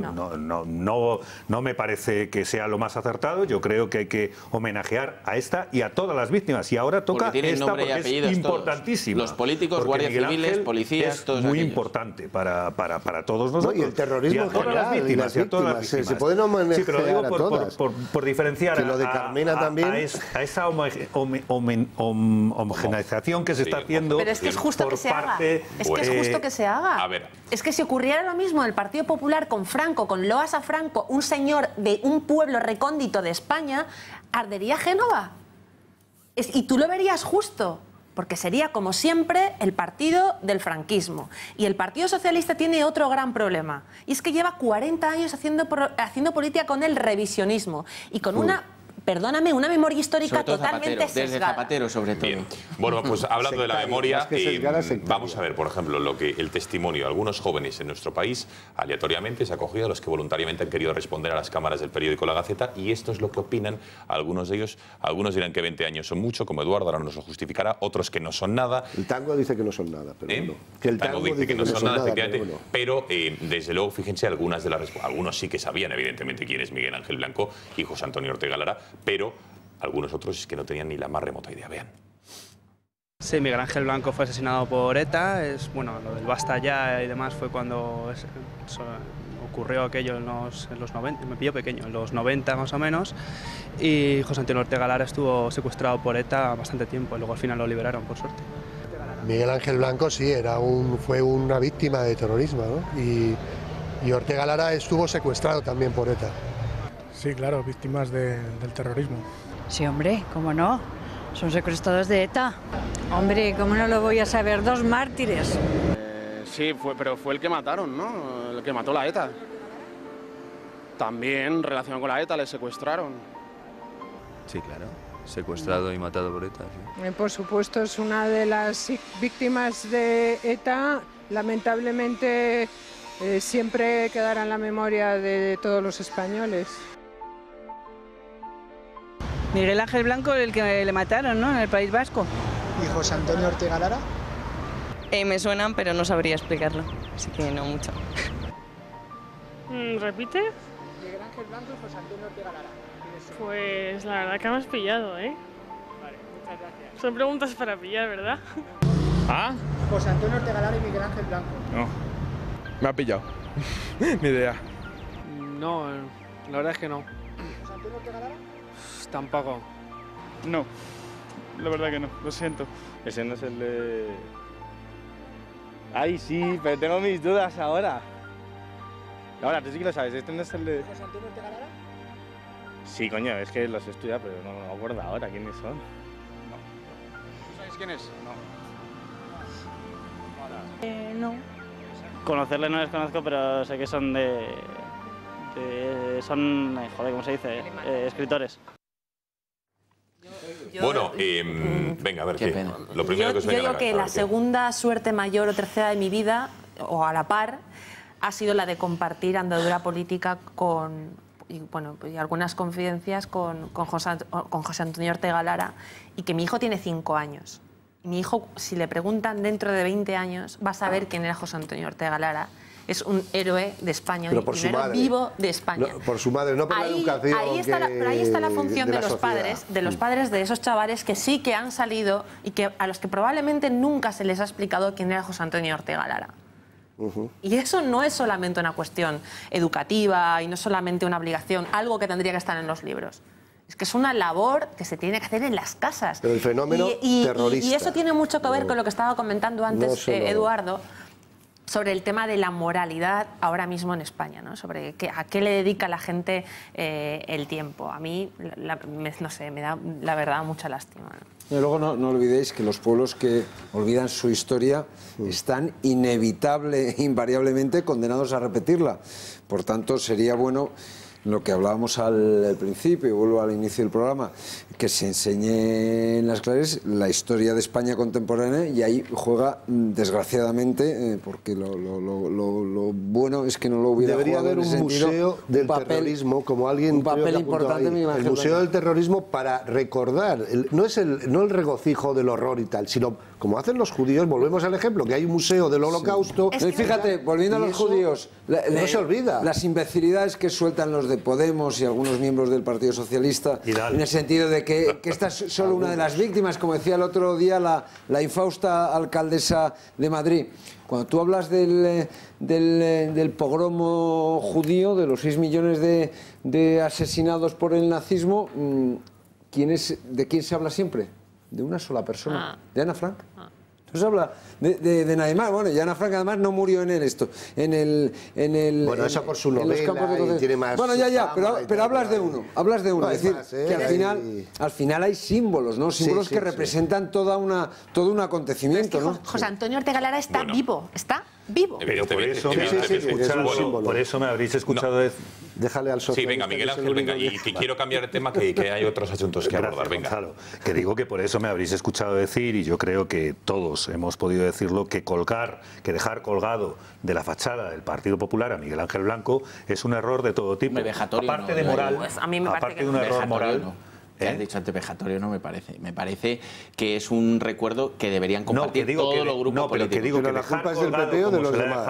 Como se le pretendía dejar colgado el Madrid, dejarle colgado exclusivamente de la fachada del Partido Popular, me parece un error, pero si el alcalde catastrófico, o la alcaldesa moral, lo quiere. pero sobre todo me parece además un error estratégico, porque, y en eso coincidimos, ¿no? Yo creo que Miguel Ángel representa lo que representa para todos, ¿no? Pero si la alcaldesa está claro. Bueno, por cierto, mañana estará aquí en plató el exministro Jaime Mayor Oreja, porque mañana, ya les digo, es 12 de julio, momento en el que se encontró unos cazadores en el Bosque de la Sarte. El cuerpo de Miguel Ángel Blanco va a estar aquí para recordarnos cómo vivió las 48 horas anteriores, pero también la gestión de saber, era la crónica de una muerte anunciada, de un asesinato anunciado, cómo lo vivió. También estará el alcalde de Ermua para contarnos también, sigue siendo el mismo alcalde, y que hoy ha sido el que ha pedido a los seguidores, al brazo político, digamos, de ETA, a Batasuna actual, que condene y que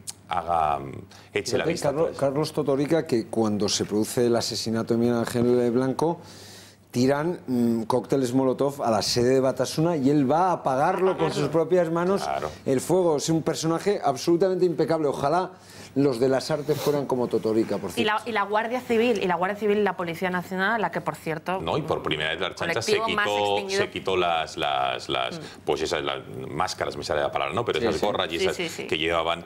Vencieron el miedo. Vencieron el miedo por primera vez. Bueno, en fin, vamos a cambiar de asunto. Les decía al comienzo del programa que en las últimas 24 o 48 horas ha habido 2 palos en las ruedas fundamentales a este proceso, digamos, independentista que se ha iniciado, ese camino hacia Ítaca, hacia ninguna parte, Puigdemont y sus adláteres.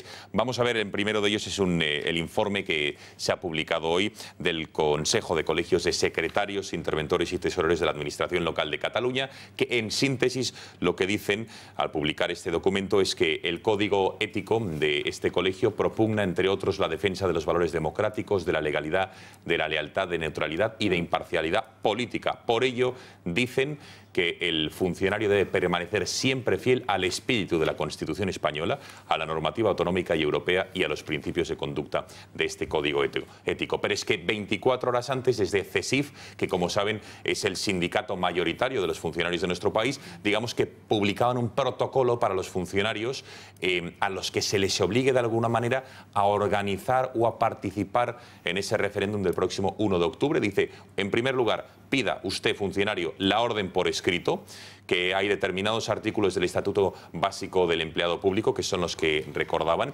les piden que tengan contacto con la administración correspondiente y que denuncien ante la Fiscalía esa orden por escrito, porque recuerden que una de las peculiaridades del 9 de noviembre de 2014 es que la Generalitat no dejó nada por escrito. Por eso esa profesora, esa directora de un instituto catalán del Hospitalet dijo, oigan, a mí si no me lo dan por escrito yo no voy a abrir las puertas de mi colegio. Así que esto es lo que está ocurriendo, enseguida lo analizaremos, pero me gustaría escuchar un par de asuntos más. Hablábamos de Podemos en la relación con el terrorismo. Quiero que escuchen a la alcaldesa de Barcelona y a Pablo Iglesias, quien hoy, en un nuevo giro, que no sé a qué obedece, diciendo y animando a la participación y a la organización del 1 de octubre. Vean. Partiendo de nuestro máximo compromiso con que se pueda hacer un referéndum efectivo y con cualquier movilización por el derecho a decidir, sea lo que sea el 1 de octubre, ya hemos dicho que apoyaremos. Las instituciones tienen que facilitar por todos los medios que una movilización política se pueda producir. Nuestra posición la conocen ustedes y es la misma posición de Ada y de Xavi Domènech. Nosotros defendemos que haya un referéndum con garantías y con eficacia jurídica.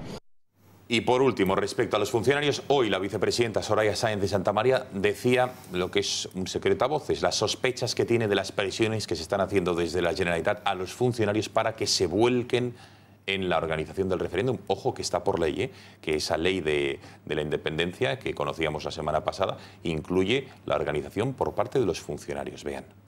Las presiones a los funcionarios ya son la tónica.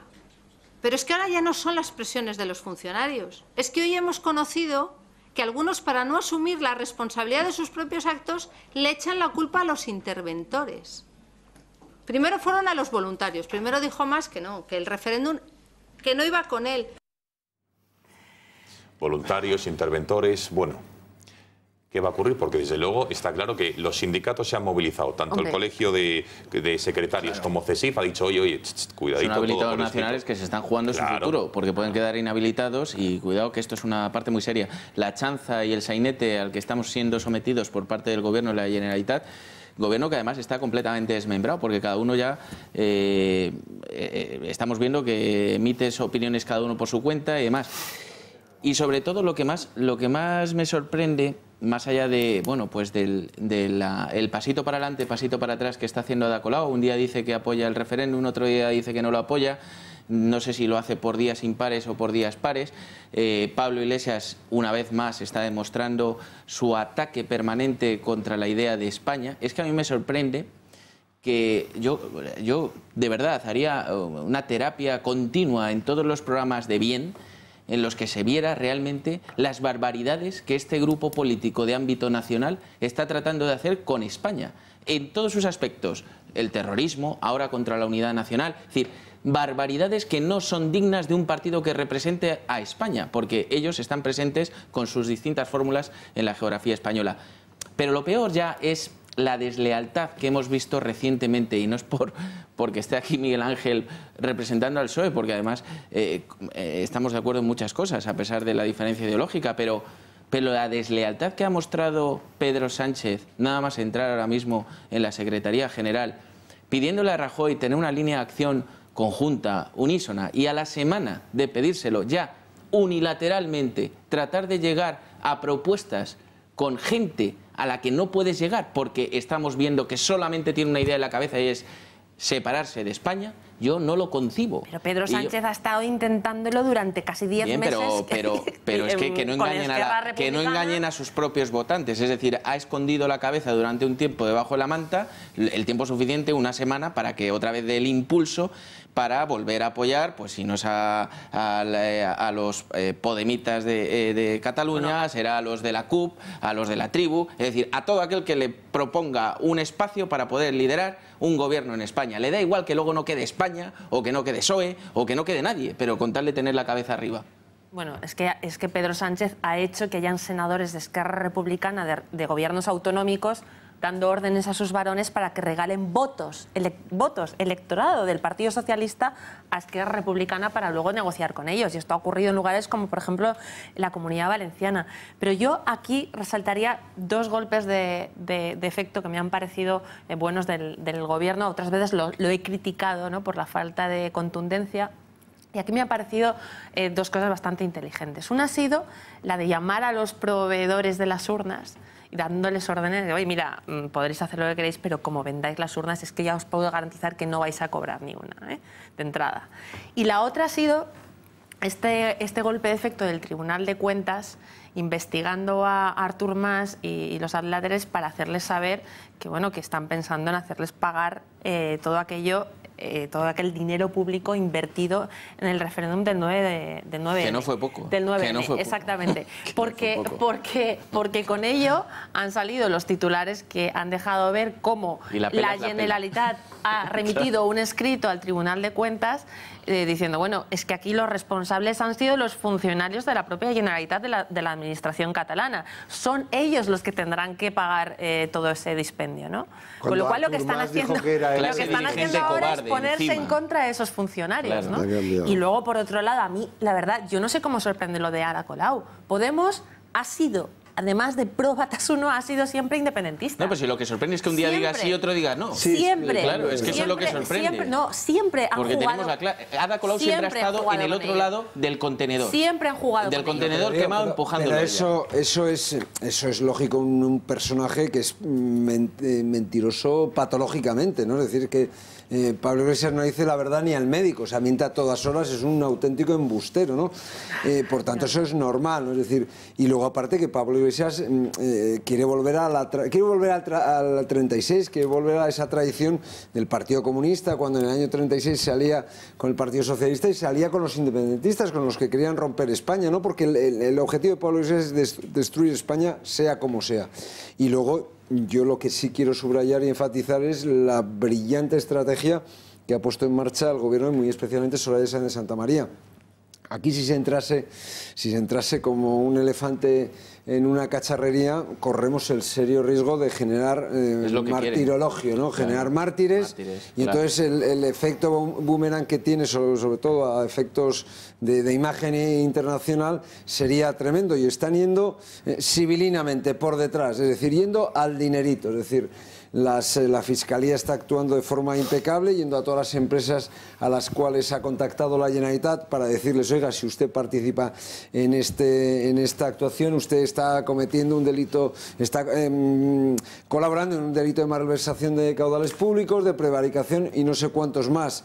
Luego, a todos los personajes que están montando el 1 de octubre, pues le está diciendo, oiga, si usted sigue adelante con sus planes, tendrá que pagar de su bolsillo el dinero desembolsado para este golpe de Estado. La estrategia no puede ser más brillante, más efectiva, y yo creo que esto va a quedar reducido a la nada, porque además hay que tener contamos con una ventaja añadida, y es que el señor Puigdemont es más tonto aún que Artur Mas, con lo cual las ventajas para el Estado en este nuevo envite son mayores. A ver, hablaba de la estrategia del gobierno, que en este caso citaba Eduardo a Soraya Sáenz de Santamaría, pero es que es la segunda semana consecutiva que la ministra de Defensa, María Dolores de Cospedal, ha dicho lo siguiente, ha recordado una cosa que es un artículo muy constitucional como el resto, que es el legítimo uso de la fuerza por parte de las Fuerzas Armadas, pero es que lo ha vuelto a recordar porque, entre otras cosas, es para salvaguardar la soberanía nacional. Vean, porque en menos de 2 semanas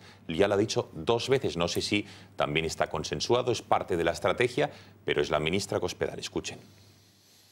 La suerte que tengan en su carrera militar y en su carrera también personal y profesional, en cualquier ámbito de sus vidas, a buen seguro que va a redundar en el apoyo y en la defensa de España, de los valores constitucionales, de la libertad y la seguridad de todas las familias españoles, y de la defensa de la soberanía nacional. Es muy importante porque es la misión de los militares por la que nos sentimos tan guardados, tan amparados y tan satisfechos y orgullosos todos los españoles.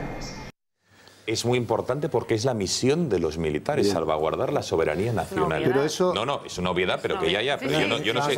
Esto ningún político lo había pero verbalizado es que, hasta día de hoy. Es que nos sorprendemos de cosas que son obvias. Es que todas las constituciones del mundo, todas hablan de... Todas dicen que el ejército es el garante de la unidad de la nación que sea. Es que es así. Todas las constituciones, la alemana, la francesa, la de Estados Unidos, la de Reino Unido, no está escrita. Un momento, pero por muy obvio que sea, que evidentemente es un artículo constitucional, hasta la fecha nadie lo había verbalizado públicamente. De una manera tan y clara, en 2 semanas, Cospedal, 2 semanas consecutivas. Pero es que esto es el revés de lo que comentaba antes, creo, Eduardo, de que el gobierno lo está haciendo con tranquilidad, serenidad, pero tiene que, la ministra precisamente de Defensa, no lo tiene que hacer alguien que, la Defensa, tiene que decir algo que luego no se hace, que no se va a hacer. Se dice, pero no se hace. Que es, tenemos a los militares que tienen que garantizar la unidad, pero eso no va a suceder, no va a sacar carros, no va a hacer falta sacar carros militares, porque esto en el fondo le gustaría a muchos están buscando, lo que decía Eduardo, el victimismo. Buscar martirologio. Alguien se equivoque y se pase la medida. Sí, pero esto hay que corresponder. España nos roba, España nos agrede. Es que llevamos décadas, nos gustaría décadas, y no hablo del 2012 ni del 2009, Cristina, cuando hubieron dos grandes órdagos y el independentismo se creció de repente y Artur Mas se equivocó y fue el principio de ahí cavó su tumba. Sin embargo, es que esta gente realmente lleva mucho tiempo aludiendo a este discurso de, oye, pues sí, pues que hagan esto, que somos mártires. Y el resto de la sociedad también se lo compramos. Es decir, no hacemos nada por si acaso construimos mártires. Cristina, pero el matiz ahora es distinto. Es que con esta estrategia de la prudencia y de ir aplicando la ley paso a paso, además la gente está comprobando que hay seguridad jurídica y que la justicia funciona.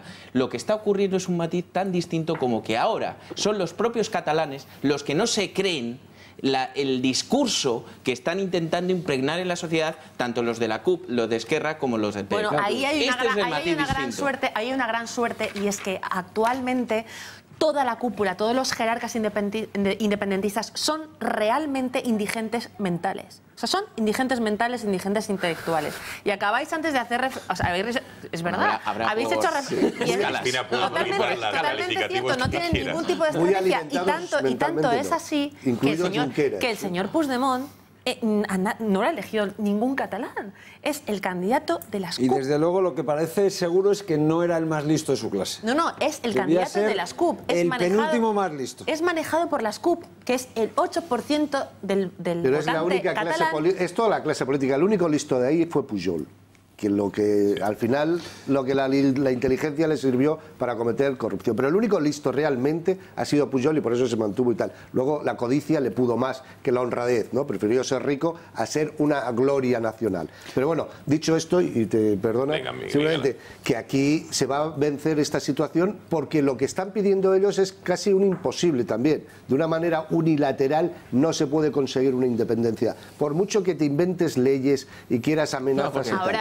O sea, te chocas contra la realidad. Yo siempre lo recuerdo y no voy a dejar de hacerlo, ¿no? Porque me parece muy importante preguntarle siempre, y se lo pregunto a las CUP y preguntarle a RC, que qué tiene que ver la izquierda y la igualdad con el nacionalismo, porque todavía es que a mí me gustaría que alguien me lo explicara alguna vez, y he estudiado un poco de esto y sigo sin entenderlo. Por tanto, si los principios fundamentales de un partido se tiran a la basura, pues entonces ya ese partido no sé para lo que vale.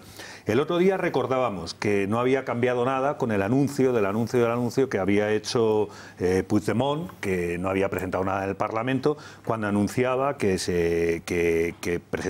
iba a presentar una ley en el Parlamento. Pero decíamos también que sí que había cambiado algo, y yo creo que es en lo que estamos ahora, en la entrada en los riesgos personales. Claro. Meter en los riesgos personales patrimonio y cárcel. Patrimonio y cárcel. Funcionarios. Claro. Meter en los riesgos personales. Es que las decisiones, máxima libertad, máxima responsabilidad. Pero yo quiero recordar que no tienen urnas, que no tienen locales, que no pueden exponer el patrimonio de las personas y que no lo van a tener, y por lo tanto sigue sin pasar absolutamente nada. Yo me empiezo a cuestionar si va a haber referéndum. Bueno, ha habido lo del 9 un año más, ya se le hizo demasiado caso. Un año más y la purga, y la purga al consejero. Bueno, un año más, por cierto, y la Generalitat está patrocinando de alguna manera un seminario que, como saben, se llama España contra Cataluña. En él, una de las instituciones ponentes se llama el Instituto Nova Historia de Cataluña, que, entre otras cosas, dice que obras y autores como, por ejemplo, Cristóbal Colón, o Pizarro, o Almagro, o Juan Sebastián Elcano, que el Quijote, la Celestina, que el Lazarillo de Tormes, o que San Ignacio de Loyola... No sé si lo has citado, Cervantes también dicen. Cervantes. Cervantes también, bueno. Pero estos son perturbados. Bueno. O sea, esta es gente que tienen que encerrarla en un... Sí, perturbados, pero que triqui, que reciben dinero público de la Generalitat. Pero es que esto se descalifica por sí mismo. Bueno, bien, vale, pero bueno, en cualquier caso, o bueno, ya me ha llamado mucho la atención cómica del programa. Que se atribuyen, cosas, apropian, por ejemplo, del bacalao, de la guitarra, la palabra chiringuito, del cerdo ibérico y pronto del garbanzo de Brunete. Bueno, de todo ello, Som Temps, la asociación catalana, se está afanando en desmontar estas cosas que, bueno, aquí algunos de la mesa se ríen, pero yo, que soy catalán de Barcelona, esto muchos de ellos le dan como verdades históricas. Para ello tenemos a un historiador y a un escritor muy conocido por todos ustedes, que se llama Javier Barraicoa. Ya la vemos en pantalla. Javier, buenas noches. Muy buenas noches, ¿cómo estamos? Bueno, Javier, si te parece, hacemos una brevísima pausa de publicidad y regresamos contigo para que nos digas qué te ha parecido algunos de los titulares que he dado, como que, por ejemplo, San Ignacio de Loyola no era de Loyola, sino que era de Orihuela y que tenía otro nombre que ahora traduciremos al castellano. 2 minutitos y estamos contigo, ¿de acuerdo? Muchas gracias. Venga, hasta ahora. Publicidad y estamos de vuelta. Hasta ahora.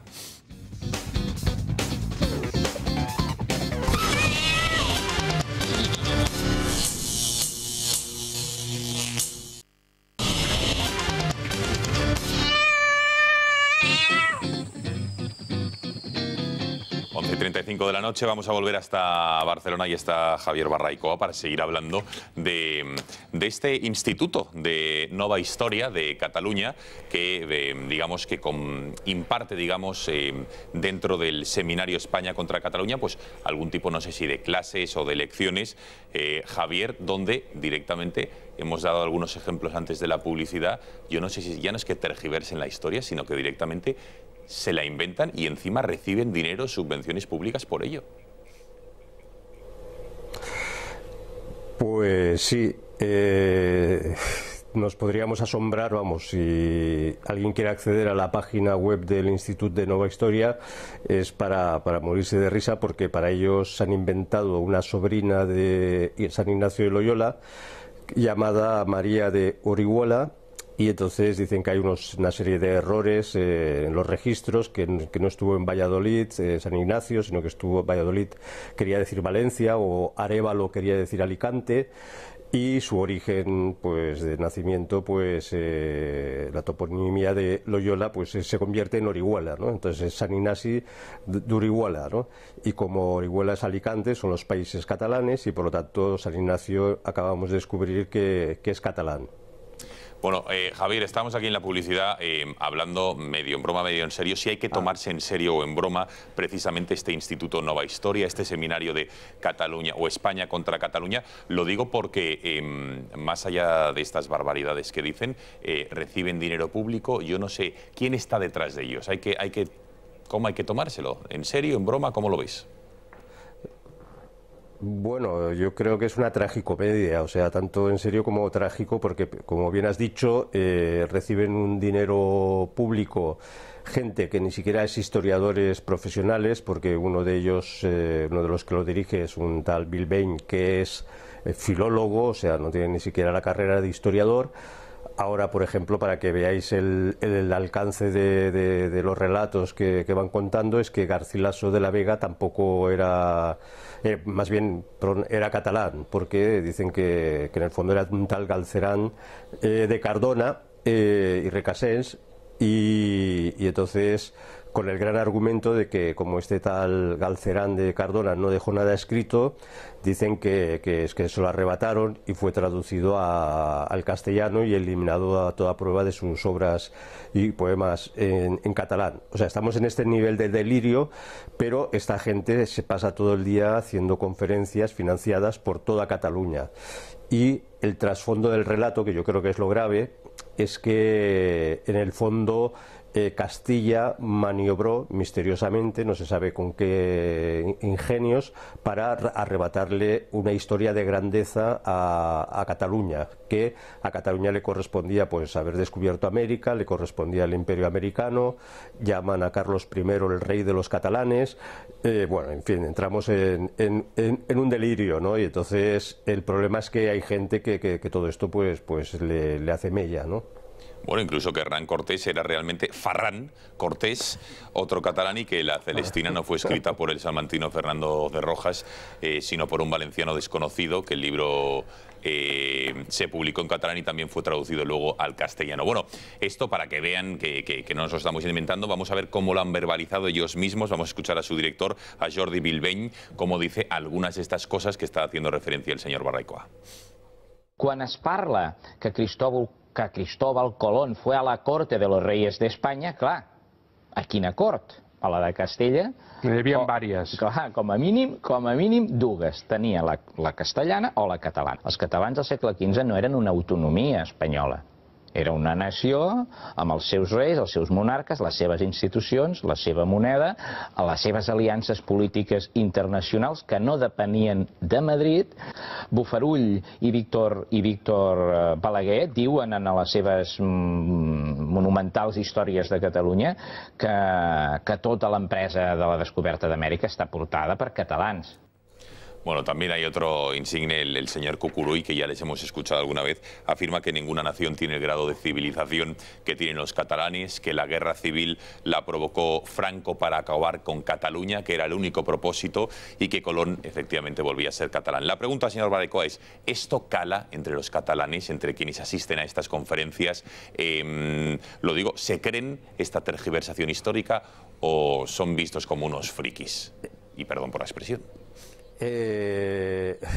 Bueno, yo creo que ellos están jugando con la psicología de muchos independentistas que necesitan, y esto más de un autor lo ha comentado, que el nacionalista o el independentista conjuga el complejo de inferioridad con el complejo de superioridad, ¿no?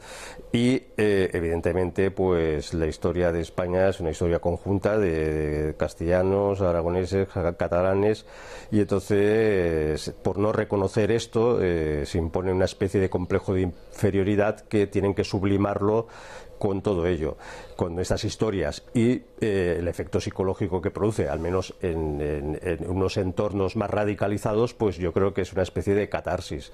Luego vienen las contradicciones, porque claro, es muy divertido como la CUP propuso derrumbar la estatua de Colón, porque diciendo que habíamos realizado un genocidio en América, y entonces los del Instituto de Nueva Historia, como defienden que Colón es catalán, pues entonces tuvieron que defender la estatua de Colón, ¿no? Y entre ellos ya se empezaron a pelear. Sí, sí. Y al final ahí permanece. Bueno, ha quedado clarísimo. Javier Barraikoa, una vez más ha sido un gusto tener esta conversación con usted para intentar desmitificar y retratar a esta gente que, insisto, lo llamativo, más allá de estas barbaridades que dicen, es que reciben una vez más dinero público de todos los catalanes, de todos los españoles. Gracias por haber atendido a las cámaras del Gato y muy buenas noches. Muchas gracias. Buenas noches y muchas gracias a vuestra labor. Venga, hasta ahora. Bueno, venga, más asuntos. De todas formas, el que salía hablando de todas estas excentricidades parecía que estaba fumado, ¿eh? O sea, tampoco yo le prestaría más atención. Pero lo decía con convencimiento. Pero estaba un poco oído, ¿eh? El que iba sentado delante en el autobús no era. Bueno, pues a ver a Cucuruy, a ver si os parece que también estaba en estado, digamos, no en sus plenas facultades, porque para que vean que este es historiador, este es de la Asamblea Nacional Catalana, también pertenece a este Instituto de Nova Historia, y este, desde luego, se le ve muy cabal, por lo menos, fíjense. Sí, cabal. No hi ha cap altra nació en el món que hagin arribat a un grau de civilitat com el grau de civilitat que arriba a la nació catalana. The first nation in the world. El gran dictador Francisco Franco Bahamontes, no? Aquesta guerra, sobretot, té raó de ser per enfonsar Catalunya, no? Perquè si no, no tindria sentit aquests 3 anys de guerra. Quan en el capítol 6 del llibre 1 del Quixot hi ha aquella escena al·lucinant de la crema de llibres, només salva els llibres catalans. Ell havia de ser necessàriament de nació catalana. És un senyor que es diu Joan Cristòfol Colom i Bertran. El senyor Colom el tenim documentat en una expedició, Johannes Skolm, amb un vaixell que se'n va i, curiosament, descobreix un continent nou a l'any 1477. Es verdad, la señora al lado ya no sabía ni dónde meterse. Debajo de la mesa. Bueno. Cualquier día nos enteraremos que Jesucristo nació en Vic y no en Belén. Por supuesto. Ah, ¿no lo sabía? Por supuesto, sí, seguro. Vale, bueno. Venga, vamos a abordar otro asunto de actualidad, y es que una vez más, desde diferentes fuentes o ámbito de la justicia de nuestro país, en este caso ha sido un juez, Grande Marlaska, pero también el ministro titular del ramo, el señor Català, en unas jornadas ayer de la Universidad Menéndez Pelayo en Santander, volvieron a poner sobre la mesa una cosa que no es nueva, que ya tiempo Gabriela Bravo en su día, también el propio Grande Marlaska años atrás, incluso el propio Català habían dicho en su día que de alguna manera hay que impedir las filtraciones judiciales de los sumarios que están bajo secreto a los medios de comunicación, a la prensa, de alguna manera que hay que luchar de una manera más efectiva contra estas filtraciones, porque lo que dice es que perjudican a los que están inmersos en determinados procesos, se daña la imagen de determinadas personas. Incluso recuerden que hace meses, lo van a escuchar ahora, el exfiscal anticorrupción, el señor Mosch, propuso un sistema al alemán, es decir, sancionar a los medios de comunicación que publiquen información que está bajo el secreto de sumario. Vamos a ver este pequeño informe que les hemos presentado y enseguida que les he anunciado, y les presentamos a nuestro próximo invitado. En los últimos meses, los casos de corrupción han reinado en las portadas y han abierto los informativos. Unas noticias que se han ido agravando con publicaciones que han hecho algunos medios con llamadas telefónicas, mensajes de texto o conversaciones privadas grabadas con información sensible, y tan sensible que han provocado la revolución mediática y social. Una información que, de no ser por esos diarios, televisiones o radios, no saldrían nunca a la luz. Pero ¿quién tiene que pagar el hecho de filtrar una información? ¿El medio? ¿El juez que instruye el caso? ¿El funcionario que cuenta al medio? De momento, al exfiscal anticorrupción parece que las filtraciones no le gustaban nada a Manuel Mosch, pero hasta el punto de sancionar a la prensa. No hay un medio eficaz de luchar contra las filtraciones, porque no hay una sanción prevista, salvo que se averigüe quién es el que realmente ha realizado la filtración. El gobierno entonces no tardó en contestar a esas declaraciones. No creo que sea necesario en absoluto. Rechazan sancionar a los medios de comunicación por publicar filtraciones de sumarios judiciales y aseguran que hay que equilibrar el derecho fundamental a la información con el derecho a la intimidad y la propia imagen. ¿Estarán de acuerdo con esto los principales medios que en los últimos meses han publicado este tipo de información? Y si llegaran a sancionar, ¿seguirían publicándola? Bueno, tenemos en nuestro plató al próximo invitado que nos acompaña en el Catalagua. Se llama Carlos Berbell y es director de confilegal.com. Carlos, buenas noches. Buenas noches. Bueno, cuéntanos por qué ahora, ayer, Grande Marlaska, juez de reputado prestigio, el ministro Català a vueltas otra vez con las filtraciones de los sumarios. Bueno, que Grande Marlaska, lo que pasa es que desde el año 2009 viene con el raca-raca. Son globos sonda que se lanzan porque evidentemente no ven forma de parar las filtraciones. Es decir, ¿cómo se pueden parar las filtraciones? Pues pensamos en países pues muy desarrollados como Estados Unidos, como Inglaterra, como Alemania, y se dice, pues si el juez dice que esto no se publica, no se publica. En Estados Unidos se llama gag order, que es una orden de prohibición. Bien, son globos sonda que salen continuamente. Ayer, por ejemplo, o anteayer, mejor dicho, Grande Marlaska propuso que había que hacer algo. Cuando salió en el 2009 y dijo que propuso que había que hacer algo y dijo que había que callar a los medios de comunicación, le caímos todos encima. Entonces, claro, evidentemente plegó velas. Luego llegó Gabriela Bravo, en aquel entonces portavoz del Consejo General del Poder Judicial y hoy consejera de Justicia. Y dijo más o menos lo mismo, aunque no fue demasiado clara, pero está lanzando el mensaje de nuevo. Y otra vez Moix, y otra vez con lo mismo. Es decir, lo que se pretende, desde mi punto de vista, es crear un estado de opinión proclive a que los señores diputados, en la próxima reforma de la Ley de Enjuiciamiento Criminal, en lo que salga, pues se introduzca ese artículo que diga que el medio que publique algo cuando está siendo instruido, pues va a ser sancionado de alguna forma. Entonces, Carlos, ¿por qué matar al mensajero y no matar al que filtra? Porque es más fácil. Es más fácil, vamos a ver. El que filtra hoy en día, tú suponte que eres juez, suponte que eres secretario, suponte que eres fiscal, estamos en secreto del sumario. Lo que establece la ley de enjuiciamiento criminal es una pena de inhabilitación de 1 a 3 años. Y si es muy gordo, de 3 a 5. La cuestión está, como decía Moix, filtre, ¿no? Para quien filtre. Bien. Cuidado, nosotros estamos protegidos por el secreto profesional, artículo 20 de la Constitución, y lo que nos pasa, el propio Tribunal Constitucional ha establecido que estamos protegidos por ello. Por lo tanto, el que comete el delito es aquel que está filtrando la historia. En el caso Lezo, por ejemplo, estamos en secreto. Yo estaba sorprendido con el caso Lezo. Estamos en secreto del sumario. Secreto del sumario significa que nadie, salvo el juez, salvo el fiscal, y se supone que los fuerzas y cuerpos de Estado que están investigando eso tienen acceso a lo que hay. Ni tú, abogado defensor, ni la acusación particular, ni popular, ni nadie, solamente ellos. Y durante ese tiempo se filtró.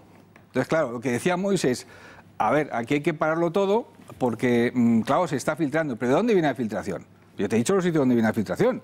Por lo tanto, lógicamente, habría que hacer una investigación sobre esas personas que supuestamente han hecho la filtración, no sobre nosotros que hemos publicado. ¿Nosotros por qué? No lo entiendo. Pero entonces, más allá de que sea más fácil, evidentemente, investigar o multar, más cómodo multar al medio de comunicación, ¿por qué no se investiga un juez que, por ejemplo, que está instruyendo un caso y ve que está bajo secreto de sumario y que se filtra determinadas informaciones, por ejemplo, a la Gaceta o OK Diario, en vez de ir contra Inda o contra Julia Ariza, ¿por qué no? Berbel lo ha explicado muy bien. Vamos a ver, es que la legislación actual ya contempla sanciones para estos casos. Pero yo no he visto ninguna. El delito de revelación de secretos, es decir, en ningún país del mundo se castiga, salvo en las dictaduras, es decir, Maduro sí, pero digo, en Estados Unidos, en Alemania, en Francia, en España no se castiga al periodista, se castiga al funcionario que revela que transfiere ese secreto que tiene que guardar por razones de su... Pero un momento, Eduardo, ¿cuántos castigos a funcionarios se han visto en los últimos años? Eso ya, pero que se las apañen los jueces y el Ministerio de Justicia, pero digo, con la legislación actual, Eduardo, esto se puede perseguir. ¿Las filtraciones están ocurriendo? Sí. ¿Se están persiguiendo a nivel judicial? No. Desde luego no, porque no se ve que a ningún funcionario se le haya inhabilitado 3 años. Es donde quiero llegar. Seamos malos. Yo voy a ser malo, ¿vale? Cuando ocurre el caso de Lezo, yo digo, ¿y por qué narices Eloy Velasco no envía esta revelación de secretos? No puede hacerlo ellos. Tienen que mandarlo a la Plaza de Castilla. La Plaza de Castilla tiene que abrir, evidentemente, una investigación. ¿Por qué no lo hace? Yo que detecto es que tanto en fiscales como jueces la autoimputación está prevista. Yo no sé si ha sido él o no ha sido él. Pero lo lógico hubiera sido mandarlo a investigar a Plaza de Castilla. ¿Por qué no lo hizo? Yo creo que entre jueces y fiscales pues hay la sensación de que para qué hacerlo si no se va a descubrir quién es el filtrador. Pero no se ha investigado tampoco. Yo esta tarde he hablado con un comisario de policía y le he preguntado, oye, si mañana yo soy juez, te llamo y te digo, investígame esto, ¿es difícil? Hombre, dice, no va a ser difícil si me das todos los poderes, me permites que haga seguimientos, que entre en teléfonos, pues posiblemente te pueda dar resultados. Digo, pero dice, hace mucho tiempo que eso no se hace. Pero es más cómodo matar a un mensajero. A un juez es más complicado y más desagradable que empapelar a un periodista. Es que no solamente son los jueces. Luego, es decir, las filtraciones, los secretarios sí, pero las filtraciones son o por dinero o por interés. Está claro. Por dinero puede ser un funcionario, o sea, un secretario tal, que quiera dinero y tal. Por interés ya son los jueces, los fiscales, que quieren subrayar una parte y quieren que su caso tenga una relevancia y pese lo suyo. O sea, aquí nadie se mueve. Estas filtraciones no son casuales. Siempre hay un interés y solo hay esos dos. Dinero o interés del juez o del fiscal para que se sepa una parte y que él tenga un prestigio. También puede ser por ego. El ego del juez, que sus casos se hablen y tal. Pero bueno, siempre hay mucho de eso. Habrá un interés pero al final, de ego, pero también de enfocar un poco el caso y señalar y que la prensa esté ahí y las penas de telediario. Porque la segunda parte es que son las penas de telediario, que empiezan antes que las penas de la justicia. Que es lo que quería evitar, decía en estos cursos de verano, ¿no? El ministro catalán, una de las cosas que quiere evitar, entre otras cosas, son este tipo de penas, ¿no? Pero entonces vamos a ver. No con el periodista. Cuando ocurrió, por ejemplo, de Rato, claro. Gonzalo, cuando ocurrió de Rato, yo pasé aquel día por delante de la casa de Rato y yo digo... Por casualidad. Todos estos, sí, por casualidad. Sí. Y entonces estaba todo lleno de periodistas. Había como 200 y pico cámaras y tal y cual. Y yo cuando pasaba por allí, estaba hablando con mi socia, le digo... yo creo que todos estos que están aquí no tienen telepatía. A estos les ha avisado alguien. Claro, como y alguien de dentro. Es decir, nosotros, eso no están ellos. Lo del tema del tráfico.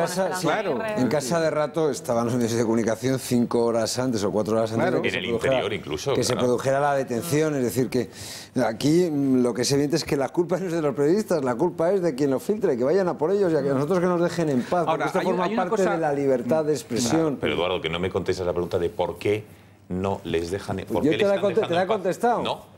¿Por qué les dejan en paz? Yo he preguntado, ¿la autoimputación está prevista en nuestro ordenamiento? Que lo tiene que ordenar, el que tiene que ordenar eso, porque se está registrado en el Código Penal, el que tiene que ordenarlo es el juez. Entonces, ahora hay una cosa muy importante. Un segundo, Carlos, tenemos que hacer un minuto de publicidad y nos cuentas esto y algún interesante tema más después de esta última pausa de publicidad. Hasta ahora.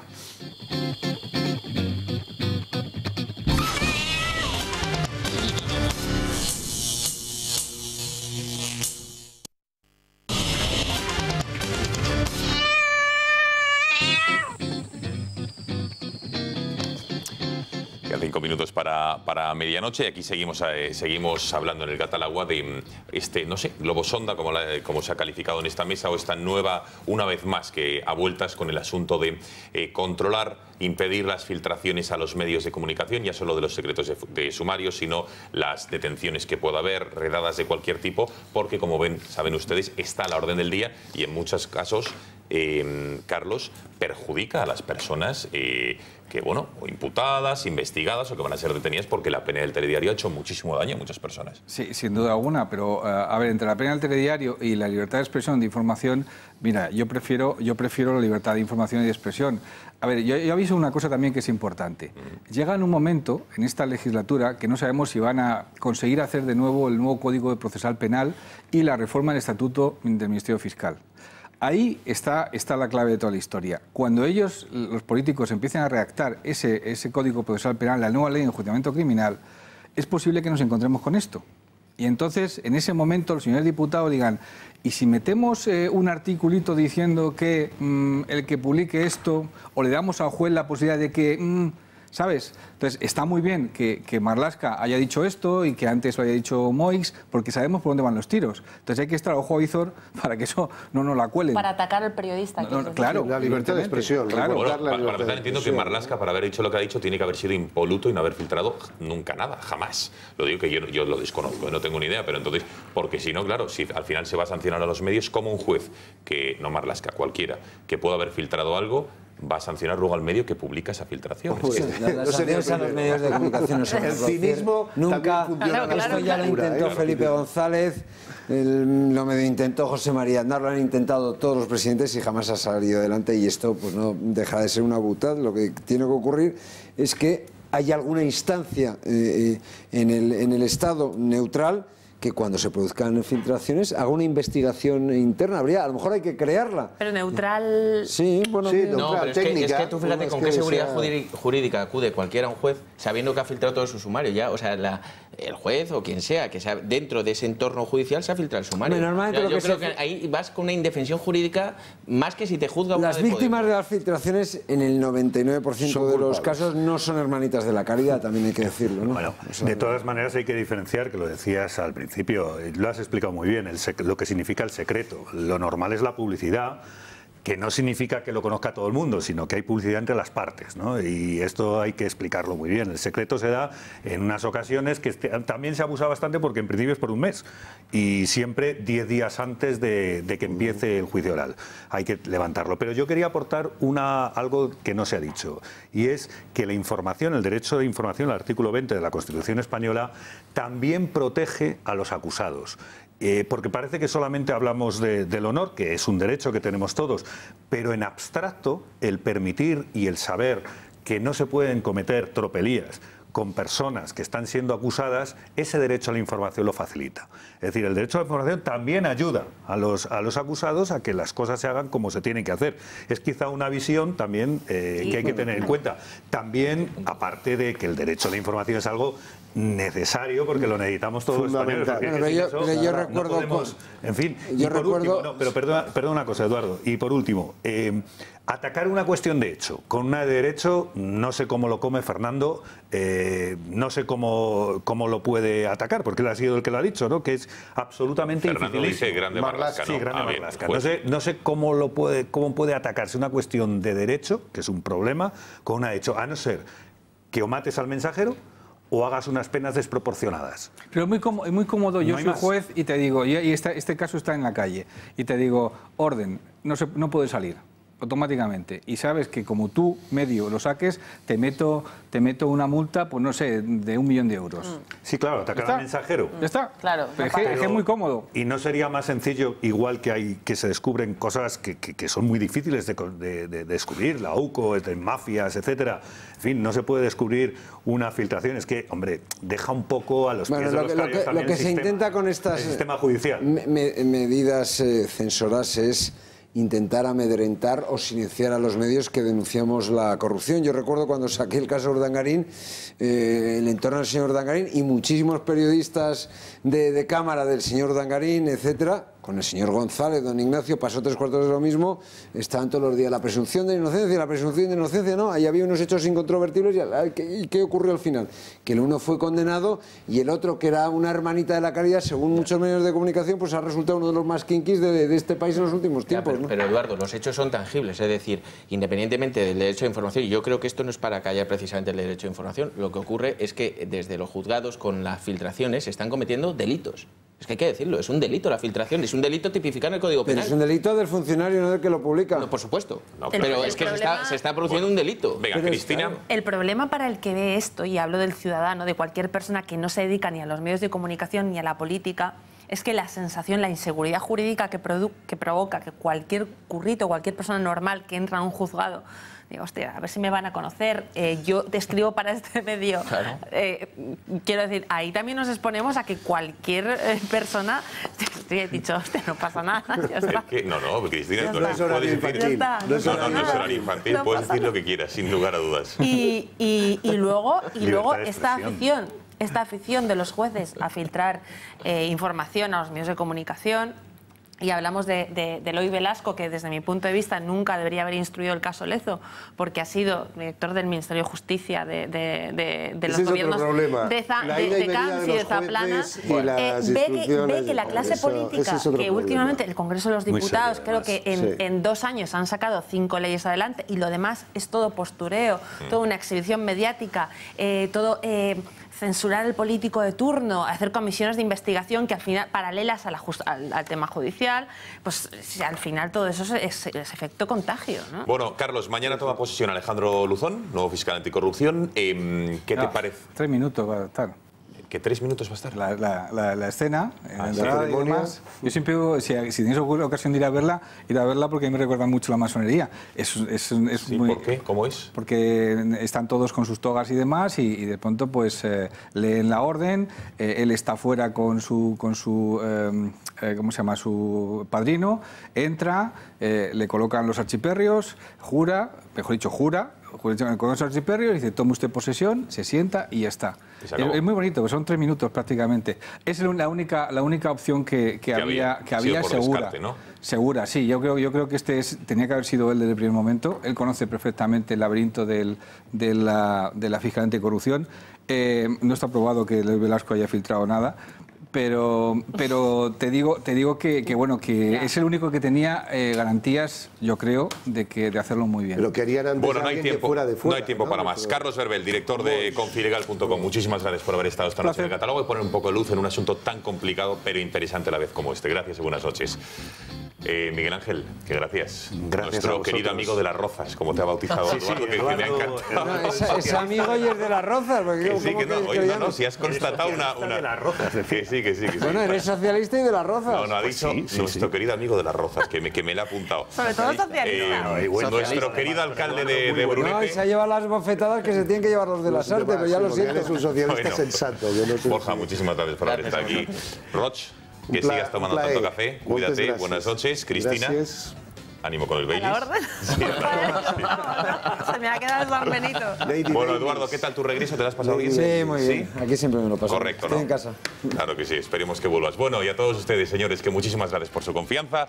Ya lo saben que El Gato al Agua vuelve mañana puntualmente a las 10 de la noche. Ojo, con esa entrevista al alcalde de Ormua y también a Jaime Mayor Oreja, ministro del Interior por aquel entonces, en 1997. Que pasen buena noche. Adiós.